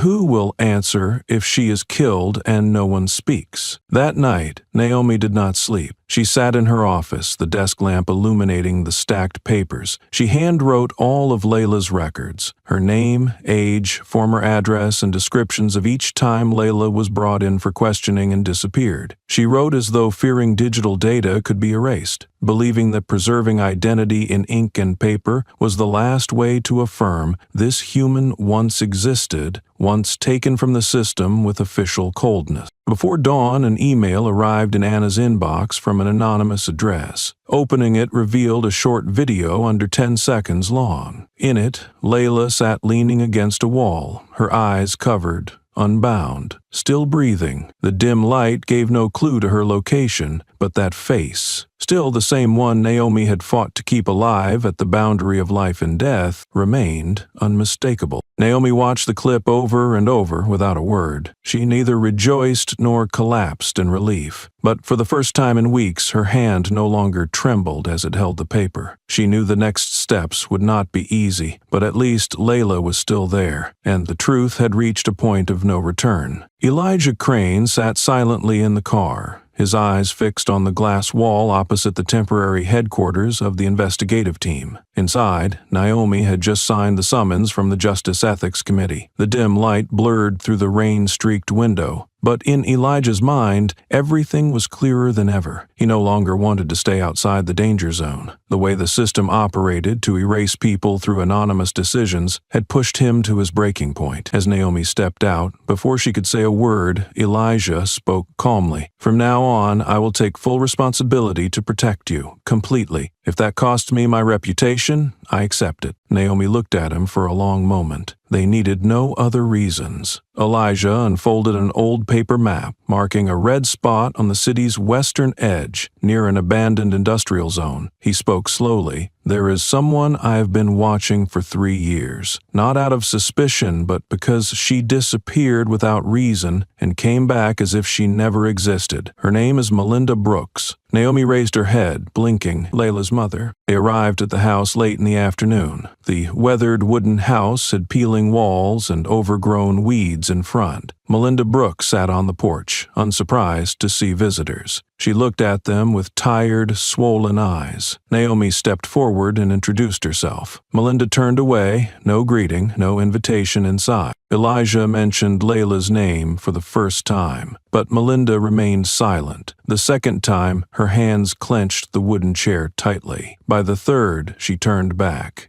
Eyes bloodshot, voice hoarse. "They took her again, didn't they? I knew this day would come." The atmosphere dropped like a foregone conclusion. They went inside. Melinda poured tap water and placed it on the table, then pulled out an old notebook from a drawer. She spoke without waiting for Naomi to ask. Her story had always been inside her chest, waiting for the right person to release it. She used to be an accountant at a district administrative office. One day, she was asked to approve a special budget, funding surveillance for residents exhibiting administrative non-cooperation. She refused, demanding full legal documentation. 3 days later, she was taken away during an internal meeting. No arrest warrant, no explanation. She was labeled with a new term the law never defined: special administrative resistance. At Southgate, she was neither tried nor allowed visits. She described a white room with a low ceiling, lights blazing day and night. They repeatedly asked her one question: "Who told you not to sign?" When she answered, "No one," they changed to, "Do you believe you belong to a high-risk group?" She couldn't recall how long she was detained, only that when released, her house was sealed and her personnel records erased from the system. She re-rented the old house, lived in hiding, and stayed silent for Layla. Naomi sat motionless, jotting down every word. She realized Layla was targeted not for behavior, but for bloodline, because her mother resisted a system that sought to control even suspicion itself. Layla's disappearance was the consequence of a red mark Melinda refused to sign years ago. Melinda looked up at Naomi, her voice hoarse but eyes brightening for the first time. "If I tell, are you sure Layla will come back?" Naomi answered slowly, "I'm not sure. But if you stay silent, they will act as if you and Layla never existed." She paused, then spoke with absolute resolve. "I don't need justice for myself. I need Layla to come back alive." Naomi nodded. They didn't shake hands. They looked at each other as survivors of the same system. One had been silent too long, the other no longer allowed herself silence. Melinda Brooks sat upright, hands on the rough wooden table, the weak yellow light casting shadows on her sun-darkened face. Naomi turned on the recorder, said nothing further, and just nodded. Melinda began telling her story evenly, without drama or hesitation, as if she had rehearsed this moment many times. "The day I was taken was a closed meeting. I was called into a room without notice. They said I had contact with opposition groups, signs of agitation within the administration. I asked for evidence. They said, signs are enough. They took me immediately. No bag, no phone call. The unmarked van, the driver unseen,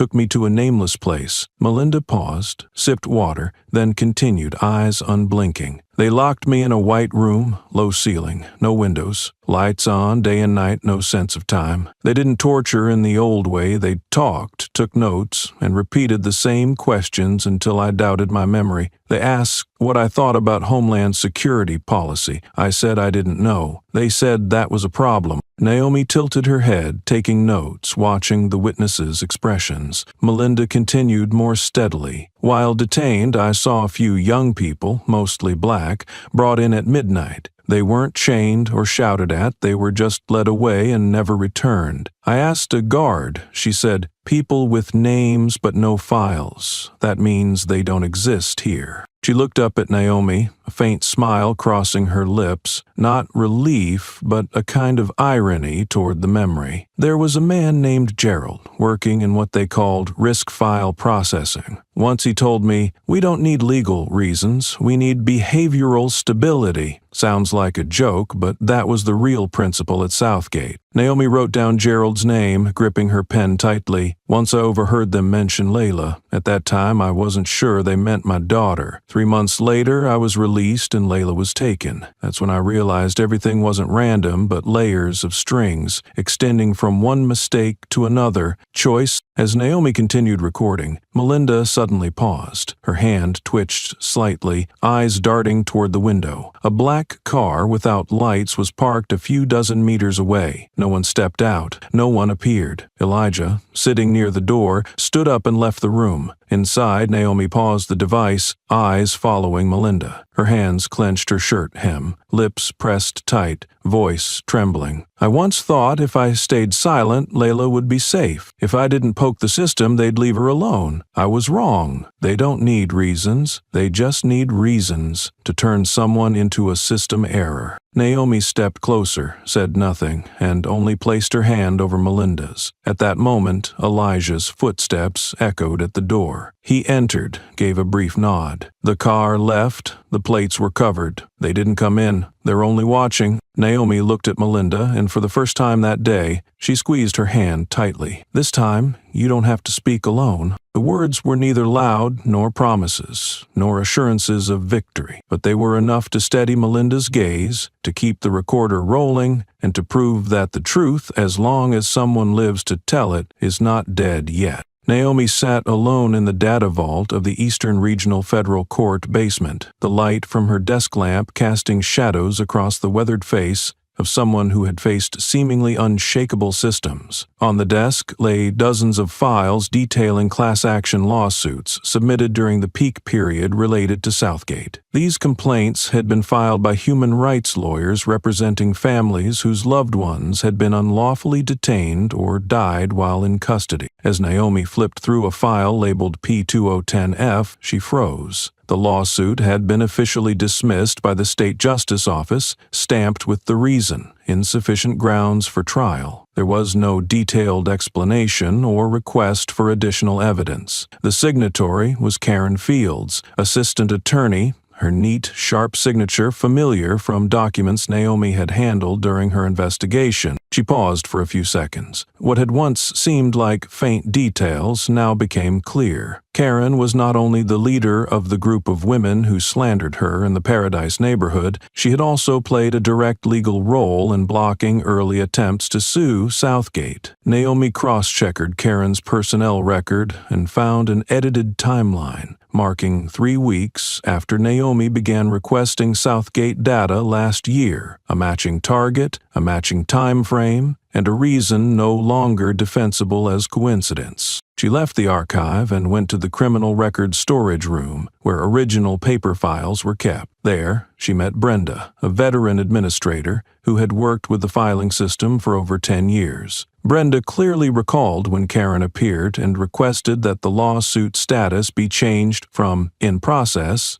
to dismissed. She said no one dared question it, as it was an order from the highest administrative level. Yet Brenda kept a scanned copy of the original content, something Karen never expected to survive. Naomi requested a copy, thanked Brenda silently, and returned. She needed no further verification. The structure was clear. The issue was no longer an individual's actions, but the position of that individual within a manipulation chain disguised as a legitimate system. She sat down, reopening her summary of all unjustified dismissed cases and marking those coinciding with Karen's tenure at the state legal office. Cross-referencing with administrative maps, Naomi realized most lawsuits involved neighborhoods along a new economic development corridor, an area zoned for infrastructure projects and resettlement schemes, formerly a hotspot of low-income communities of color. By blocking class action lawsuits, Karen not only obstructed justice, but also cleared obstacles for a larger real estate plan. Naomi scanned all documents, saving them to a separately encrypted hard drive with two-factor authentication. She relabeled each file, underlined the approving signature, and stamped "intervened" in red ink. This time felt different from previous pursuits of a lone wrongdoer. What she touched was no longer a person, but the nexus binding law enforcement,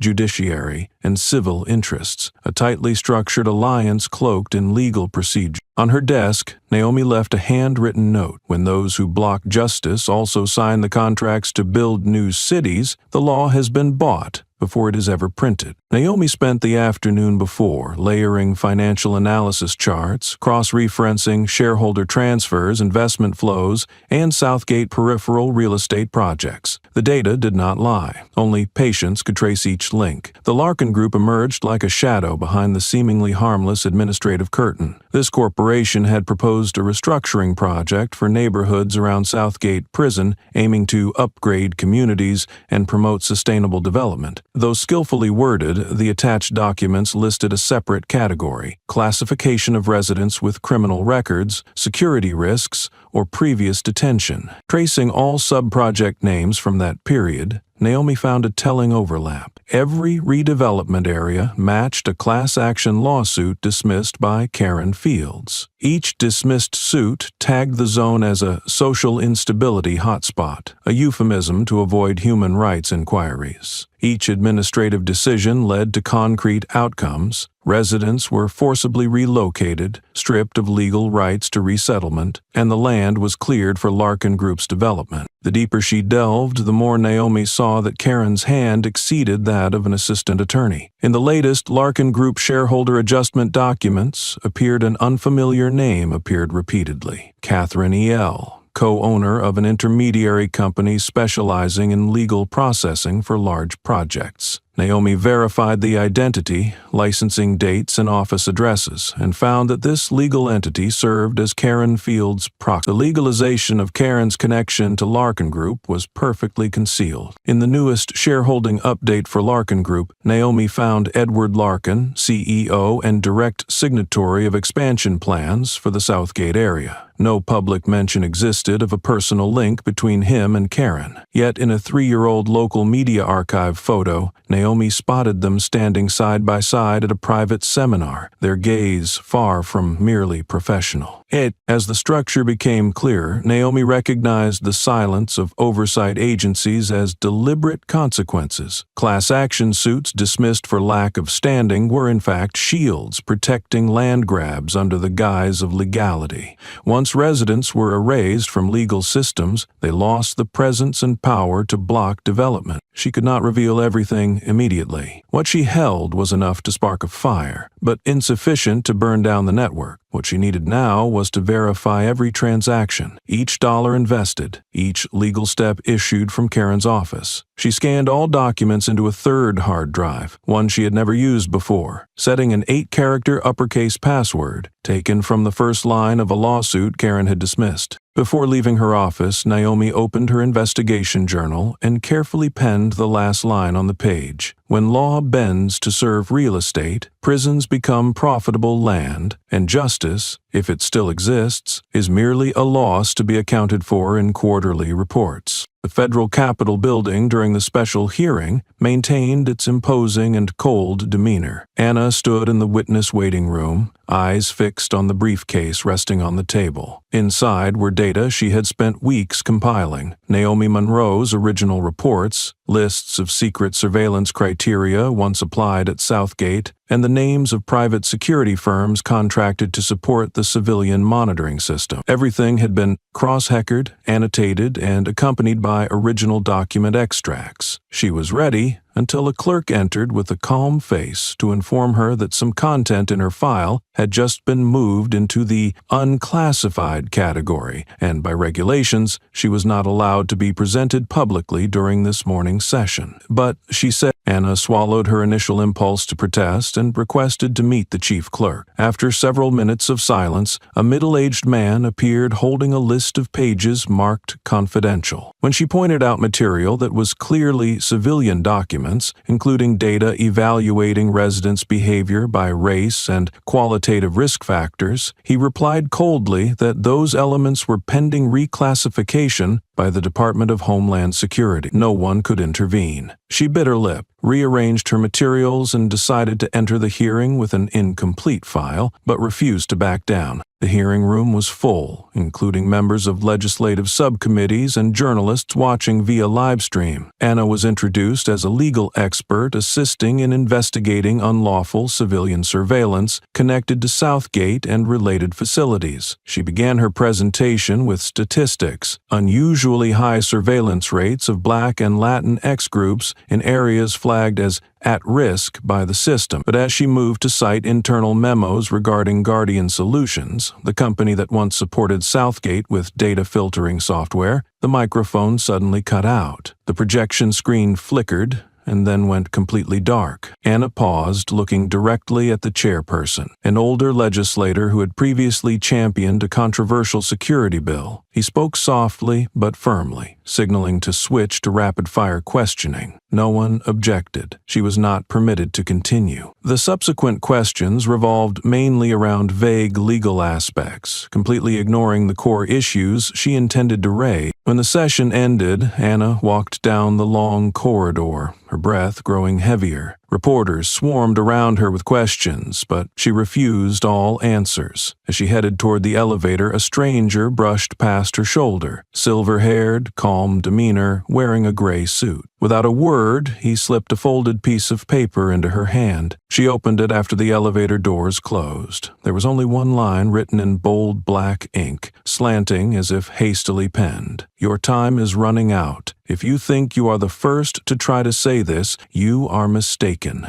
Anna stood silently, eyes fixed on the words, her heart heavy. Not out of fear, but because she understood that everything Naomi had warned about was taking shape. Not in shadows, but right in the light, shielded by procedure, power, and names that never appeared in any record. Anna left the hearing room with a heavy emptiness in her mind. She waited for no one and did not look back. In the car, she remained silent, clutching the empty briefcase tightly. When she arrived at the office, it was fully dark. The hallways were empty, lit only by the dim yellow glow of automated lighting. Entering her workspace, she powered up the computer and waited for the screen to light. After a few seconds, only a simple white message appeared on a black background. Operating system not found, a clear sign that the hard drive had been tampered with. She removed the drive and tried plugging it into a backup testing device. Every file had been wiped clean. The system had been reset, as if no one had ever worked there. Reports, presentations, and citations Naomi had provided, cross-hectored and verified, all gone. Her colleagues continued working normally. No one else experienced such issues, only her, alone. Back at her desk, she checked her phone for emails. In the recent access list to her personal Google Drive account, an unfamiliar IP address appeared from an internal server zone in Washington, unrelated to any civilian agencies she knew. The last accessed file was a risk analysis report on the surveillance system, now residing in the trash and permanently deleted. Anna dialed Naomi. The screen showed out of coverage. She tried David's alternate number, but there was no response either. Messages went unanswered. She stood up, crossed the glass door, and looked down at the parking lot shrouded in darkness. The sense of isolation grew more tangible with each passing minute. She realized something had exceeded the scope of documents and authority. That night, while typing manual notes, the office phone rang. The number was anonymous, the tone slow and measured, with pauses as if the caller was holding their breath to gauge her reaction. "You know too much. You should learn to pick your battles." Anna was silent for a moment, then replied, "I have chosen, and if my mistake is believing the system can be fixed, then I accept the fault." A faint laugh escaped the man's voice. "You still believe there's the law to play by?" The line went dead. She set down the phone and headed out,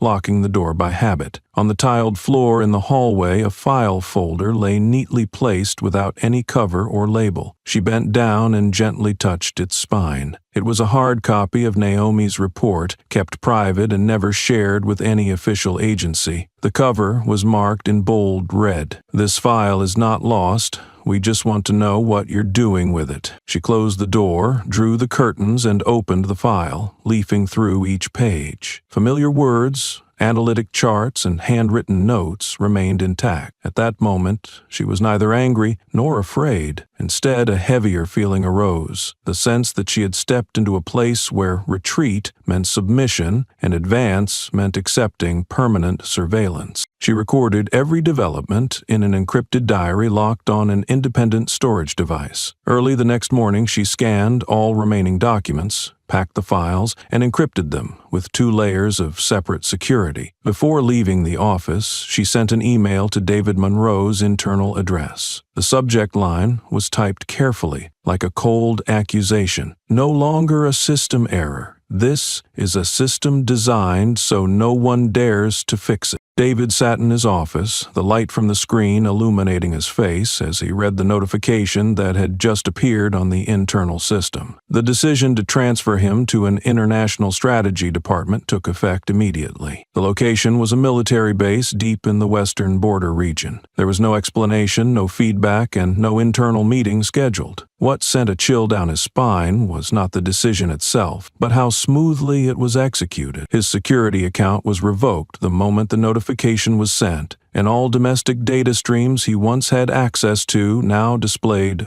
unauthorized access. His personal phone rang. On the other end was an old colleague from the Foreign Office, speaking briefly and decisively. "Someone is cleaning up your influence in the federal district. They don't want Naomi to have any protection left." At the Federal Investigation Office, Naomi tried to access the Southgate files but was met with an access denied message on the system's homepage. She tried 3 more times using her old credentials, but all failed. The error code indicated her account was under review. When she called the technical department, a hesitant employee told her her account had been flagged for exceeding access levels and using unverified data. She took her phone and went straight to the central operations area. At the reception desk, she asked to see the head of internal oversight. She did not receive the familiar nod she was used to. Instead, a young employee she had never met came out from an inner office. His voice was low, avoiding eye contact, holding a printed letter. "Sorry, he cannot see you today. Actually, there is no one left to approve this request." On the desk, a notice was posted on its back. "Naomi Monroe, access suspended, pending behavioral process review." She gave a cold smile, nodded, turned, and left without a word. As she left the corridor, an old acquaintance from the Security Data Institute quietly approached and whispered, "I know you had temporary clearance during the Southgate investigation. That access is no longer in the system. Someone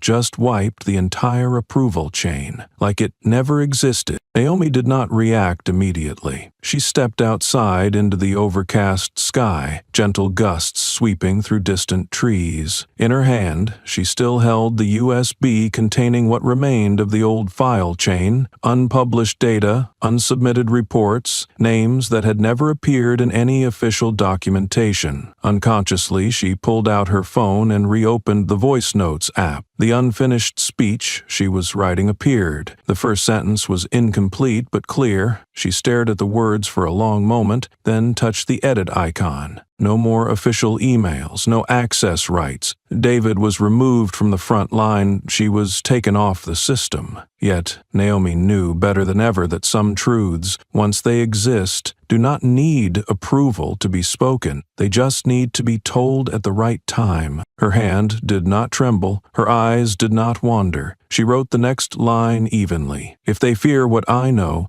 then I have even less reason to stay silent. The Atlas Network office was housed in an old building. The third floor was lined with bookshelves, rudimentary network cables, and cold LED lighting. Naomi entered without an appointment. The man adjusting the recorder behind the soundproof glass looked up, paused for a moment upon recognizing her. It was Lucas Baird, a former investigative journalist who had accompanied the initial team exposing Southgate. He asked no questions. Naomi handed him a hard drive containing original testimonies cut from the hearing files. Images of Layla Brooks at the time of arrest, the threatening letter Anna received, and data from the erased internal server. Lucas examined each item, his gaze growing somber. After a few minutes of silence, he said, "If we broadcast this, we might be shut down within 10 minutes. Naomi replied shortly, "Then I only need 6. They chose the smallest room, soundproofed, with neutral lighting and a plain black background. The camera was fixed in one corner, no backdrop, no effects, no scrolling text. Naomi wore a gray shirt, her hair tied neatly, sitting upright before the lens. No editing, no rehearsals. Lucas activated the live stream signal. Naomi looked straight into the camera. "I used to think silence was a way to protect loved ones, but then I realized when the system wants to silence someone, it will do so whether you're silent or not." She did not speak about herself. She spoke of Layla, a pregnant girl detained without legal records, of Anna, who was never able to file a report before all the data was tampered with, of those labeled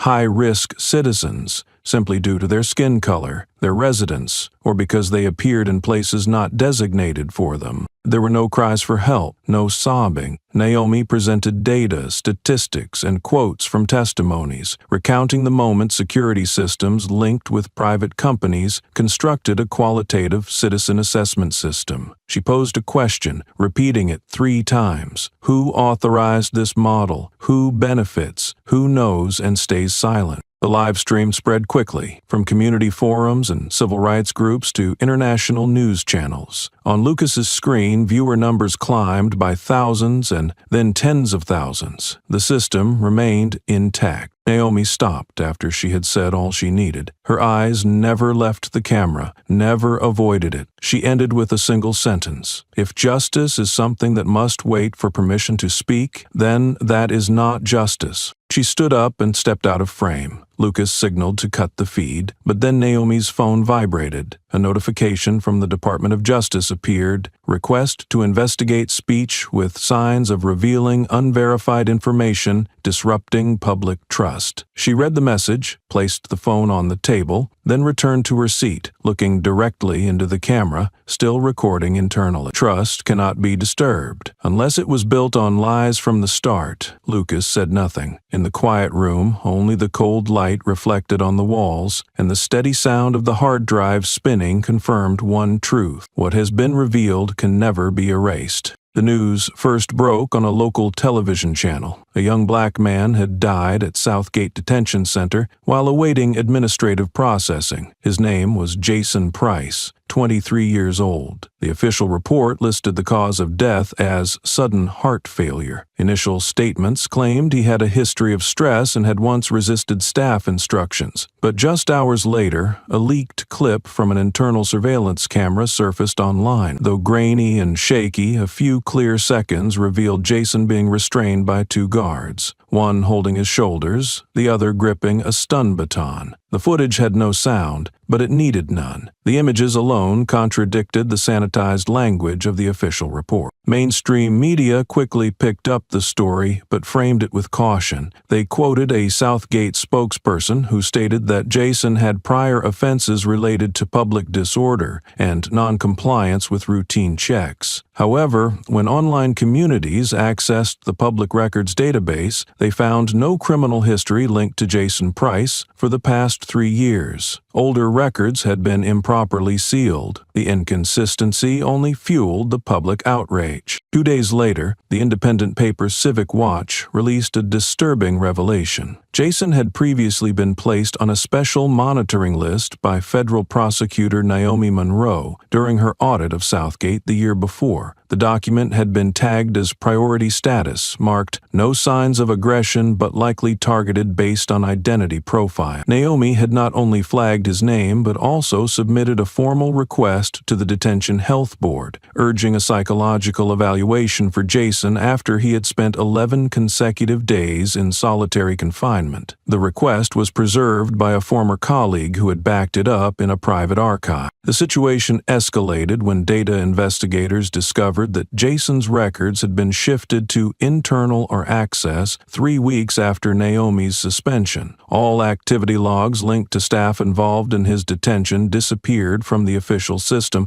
including watch duty reports. Public discourse no longer described Jason's death as an accident. They began referring to it as the first red mark, a bloodstain on the Southgate map. The phrase caught fire, spreading alongside an image of the detention center's floor plan, marked with red X's each time a case was discovered to have been buried. The red marks soon multiplied as citizens dug up old headlines of deaths the local media had once ignored. In a short interview, a human rights attorney stated, "This stain cannot be erased by paperwork, and certainly not by prolonged silence." Naomi followed everything from her temporary office. She didn't speak out, didn't post a statement, but when she opened the old case files again, the first thing she underlined wasn't a warning, it was Jason's name, scribbled in the lower corner of the page. One simple note read, "No aggression, no disorder." Afraid of the flashing light in the cell, extremely low response capacity, she closed the file slowly, her eyes resting in a painful stillness. Sometimes the truth gets buried not because it's too dangerous, but because people decide the victim isn't important enough to protect. This time, the blood had spilled while the system was still recording, and this time, it wasn't the end. The Tribune published the story just before dawn with a stark headline, "The Letter That Was Never Answered." Inside,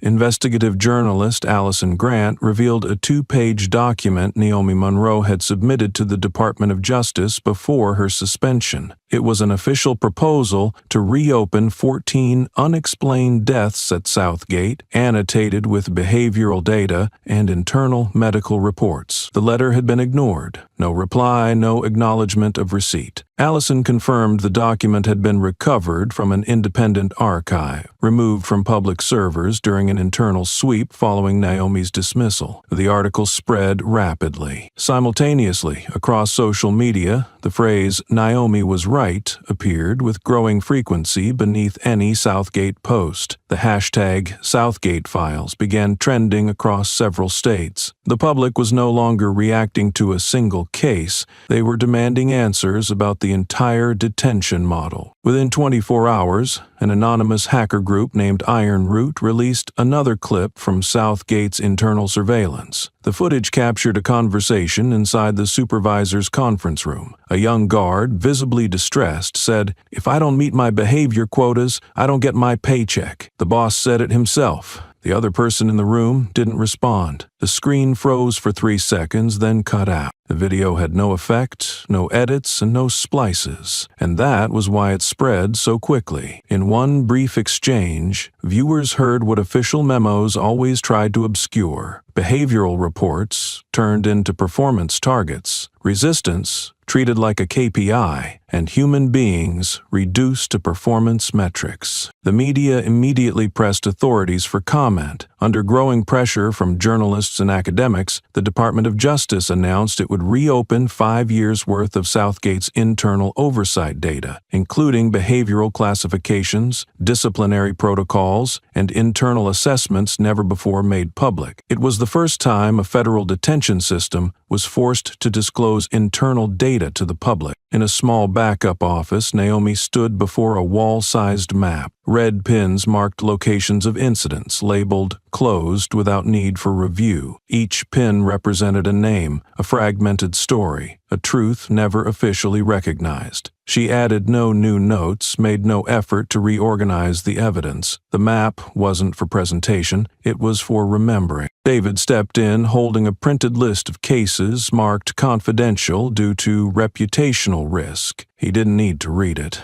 Naomi didn't need to explain. They both knew that none of this was a surprise. It was the consequence of silence that had lasted far too long. Naomi touched a red pin near the lower corner of the map. She whispered, not to David, but to the records long buried beneath red tape. We've lived long enough to know the system won't fix itself, but long enough to understand this. If no one keeps track of every bloodstain, there will be nothing left to compare against the truth. The hearing room was so quiet that the soft rustle of pages turning from the stenographer in the corner could be heard. A bright white light shone directly onto the witness stand, casting a single sharp beam across the deep blue carpet. The public seating had filled early, while a few unusually empty chairs marked the delegates' section. Anna stepped in from backstage, standing upright, her gaze sharp without being confrontational, enough that no one could ignore her. She carried no documents, offered no smile, and did not lower her head. The hearing coordinator tilted slightly, perhaps to prompt her, but Anna was already at the microphone. The camera gears moved with a soft hum. A few reporters raised their recorders, but no one spoke. Anna waited for a few steady breaths, then began in a low, even voice. I once stood beside a car that wasn't mine. I was 14. When they asked for my papers, I asked why. They said it was because I was standing too close. Someone coughed softly from the corner,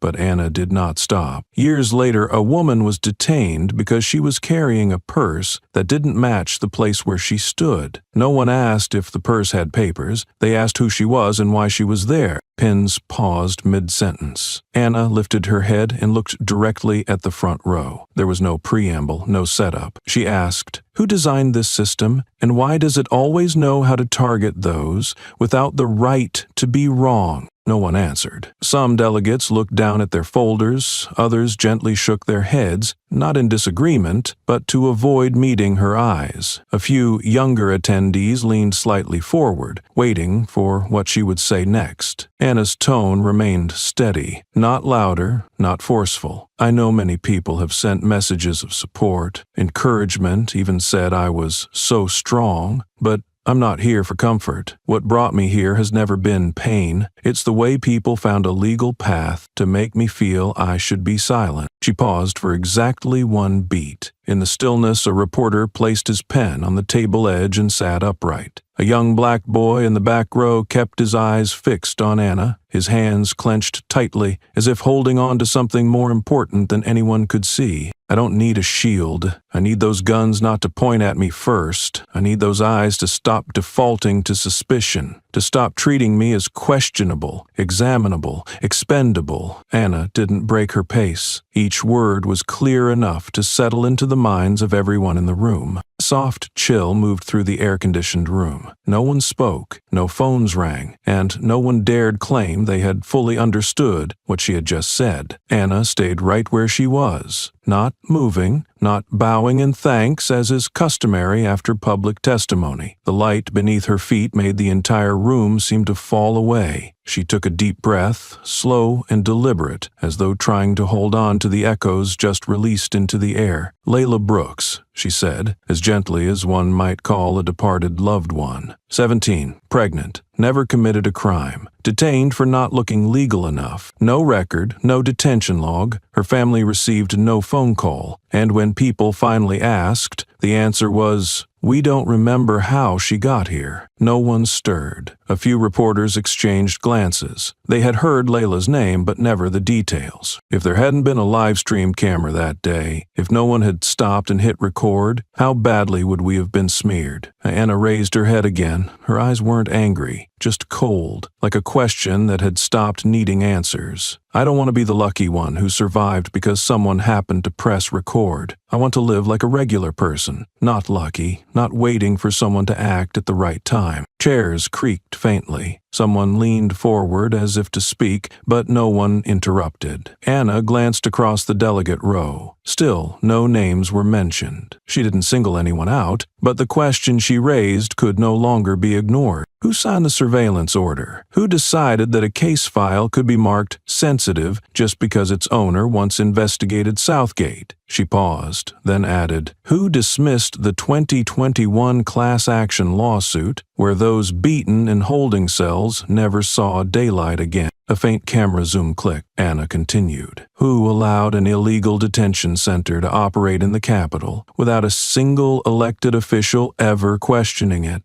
Who authorized the private contract while overseeing it with taxpayers' money? Her questions kept coming. Not aggressive, not emotionally charged. She made no personal complaint, but each question landed like a fist on the cold wooden desk, cracking the silence that had been so carefully constructed. When Anna finally stopped speaking, she didn't check her watch. She simply remained quiet, and the entire hall fell into a strange stillness. No coughing, no rebuttals, just 10 seconds that everyone present would remember forever. A white woman in the center row raised her hand, lips parted, to ask something, but Anna had already stepped away from the stand. She didn't ask for closure, didn't thank the organizers, didn't wait for applause. As she passed the aisle near the exit, a little girl, maybe 9, stood up and gently touched the sleeve of Anna's coat. No one told her to. No one stopped her. Anna turned to look at the child. She said nothing, but in her eyes was everything. In that moment, a journalist put down his pen and turned the camera toward the girl, realizing the real story wasn't on the podium. When Anna left the room,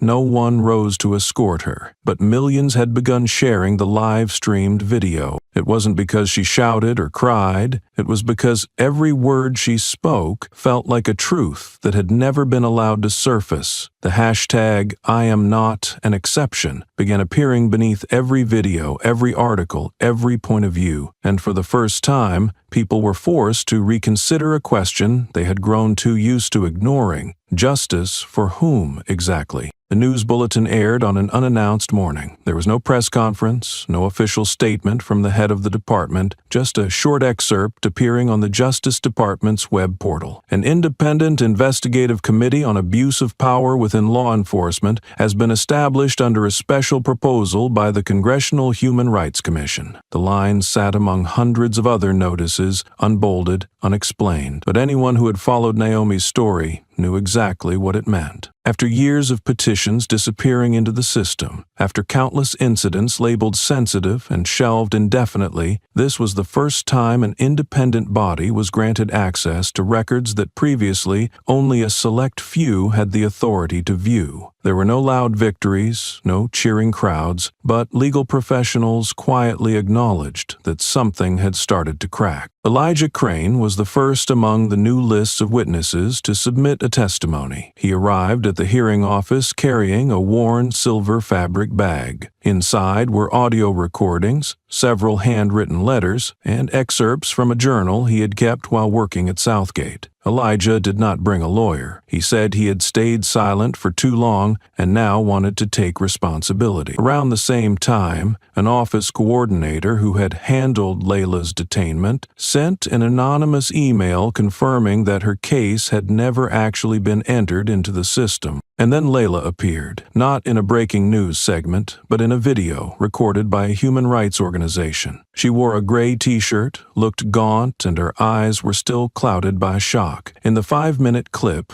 Layla recounted being held in a windowless room without a nameplate, denied phone calls or legal counsel. Her sentences were fragmented, her hands trembling, but her gaze was sharp, like every day of captivity had finally found voice through her own words. But the system didn't yield easily. Several conservative lawmakers immediately spoke out, declaring that pushing the media too far was dangerous and a threat to judicial stability. They never mentioned Naomi by name, but it was clear who their words targeted. Once again, the media was pulled into the vortex, and this time any previously neutral outlets began taking firmer stances on the power of the system and the ethical boundaries of internal accountability. Under public pressure, Congress approved a special audit covering all operations at Southgate and other detention centers operated by private security firms. They demanded full disclosure of contracts, detainee lists, and encrypted records marked as active monitoring. Within the justice sector, a clear divide began to emerge. Some remained silent to protect their positions. Others began to speak up. A reformist faction slowly took shape, with organization and voice. Those who once feared isolation started sending letters of support to Naomi, or at the very least, supported revisiting the internal process. Yet the outcomes did not unfold so easily. Naomi was retained in her role, but reassigned. The transfer document arrived at her desk with a brief explanation: personnel redistribution aligned with workforce balancing strategy. Her new position was within the Office of Public Petitions Review, no longer in criminal investigations, no longer authorized to initiate cases. She made no complaints nor requested a meeting with superiors. Quietly, she packed her things, unpinned an old photo from the wall, the investigation team at Southgate, on their first day. Everyone in the photo had either left the field or been relocated. That photo was the only thing she took with her. Slipping it into a fabric bag, pulling the zipper shut slowly, she left no message behind. But the look in her eyes as she exited the office stayed with the young assistant outside. It wasn't the look of a defeated person, nor did it carry bitterness. It was the look of someone who understood that what matters most often begins from things no one sees clearly, like how an investigation sometimes starts with a single discrepancy in a file. And Naomi knew this was not an end. This was another kind of silence, but this time it didn't belong to her. She left the new office building as late afternoon approached. A soft breeze brushed against her coat, carrying the scent of damp pavement recently watered. No one saw her off, no voice called her back. Each step was deliberate, unhurried, unwavering. The iron gate closed behind her with a weighty sound, different from the familiar entrance of the old headquarters, the place where many of her investigations once began. But it was also the place where decisions to remain silent had taken root. On her way home, she passed two young officers standing by a security post. One was on his phone, the other holding a booklet with the words "Civil Rights" printed on the cover. They spoke in low tones, not meant for anyone else, yet Anna caught a few lines. One asked how the law should be applied to uncontrollable individuals. The other replied that the hardest part wasn't about control. It was learning how to control the power one already holds. She didn't interrupt, nor did she ask which unit they belonged to. Conversations like that had once been ignored daily, but now they might just be the starting point of something larger. When she returned to her small apartment on the west side of the city, Anna didn't turn on the lights. She opened the window, letting the last daylight fall across the thin curtain. Beside her desk sat an old folder, still unsealed, containing letters from families who once lived near Southgate, people who had written dozens of petitions only to receive cold, lifeless replies from the system. Some of them had passed away, some had moved elsewhere, others remained but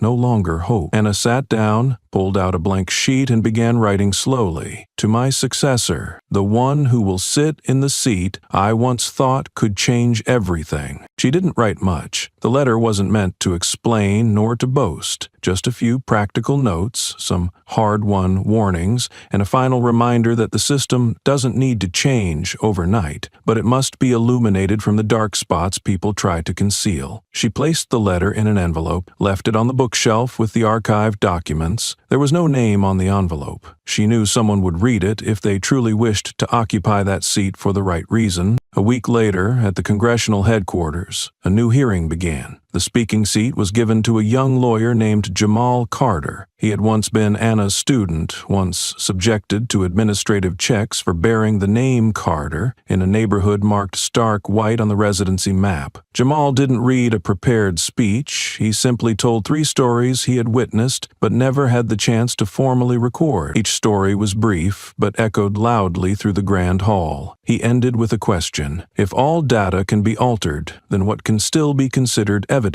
Anna sat in the very back row, without a name tag, unmarked on the seating chart. She didn't stand when he mentioned the case that had shaken the system. She didn't need to be mentioned. Jamal's testimony and the documents submitted right after were enough for an international oversight body to call for Southgate to be reopened under heightened transparency standards. These moves were small, didn't make headlines, but they were enough to force even the most distant bystanders to look again. By day's end, a newspaper published an article titled, "Justice is no longer an abstract notion." In it, an anonymous quote circulated widely. "I don't need to be the last one holding on to belief. I need this system to make belief no longer a private choice." Beneath the article, hundreds of comments repeated a once viral hashtag, "not an accept." Anna folded the article and set it aside. Outside the window, the last light of day had completely faded. The city lit up, thin bands of brightness slicing through buildings scarred with age. She put on her coat and stepped out, leaving behind an empty space. Out of loss, but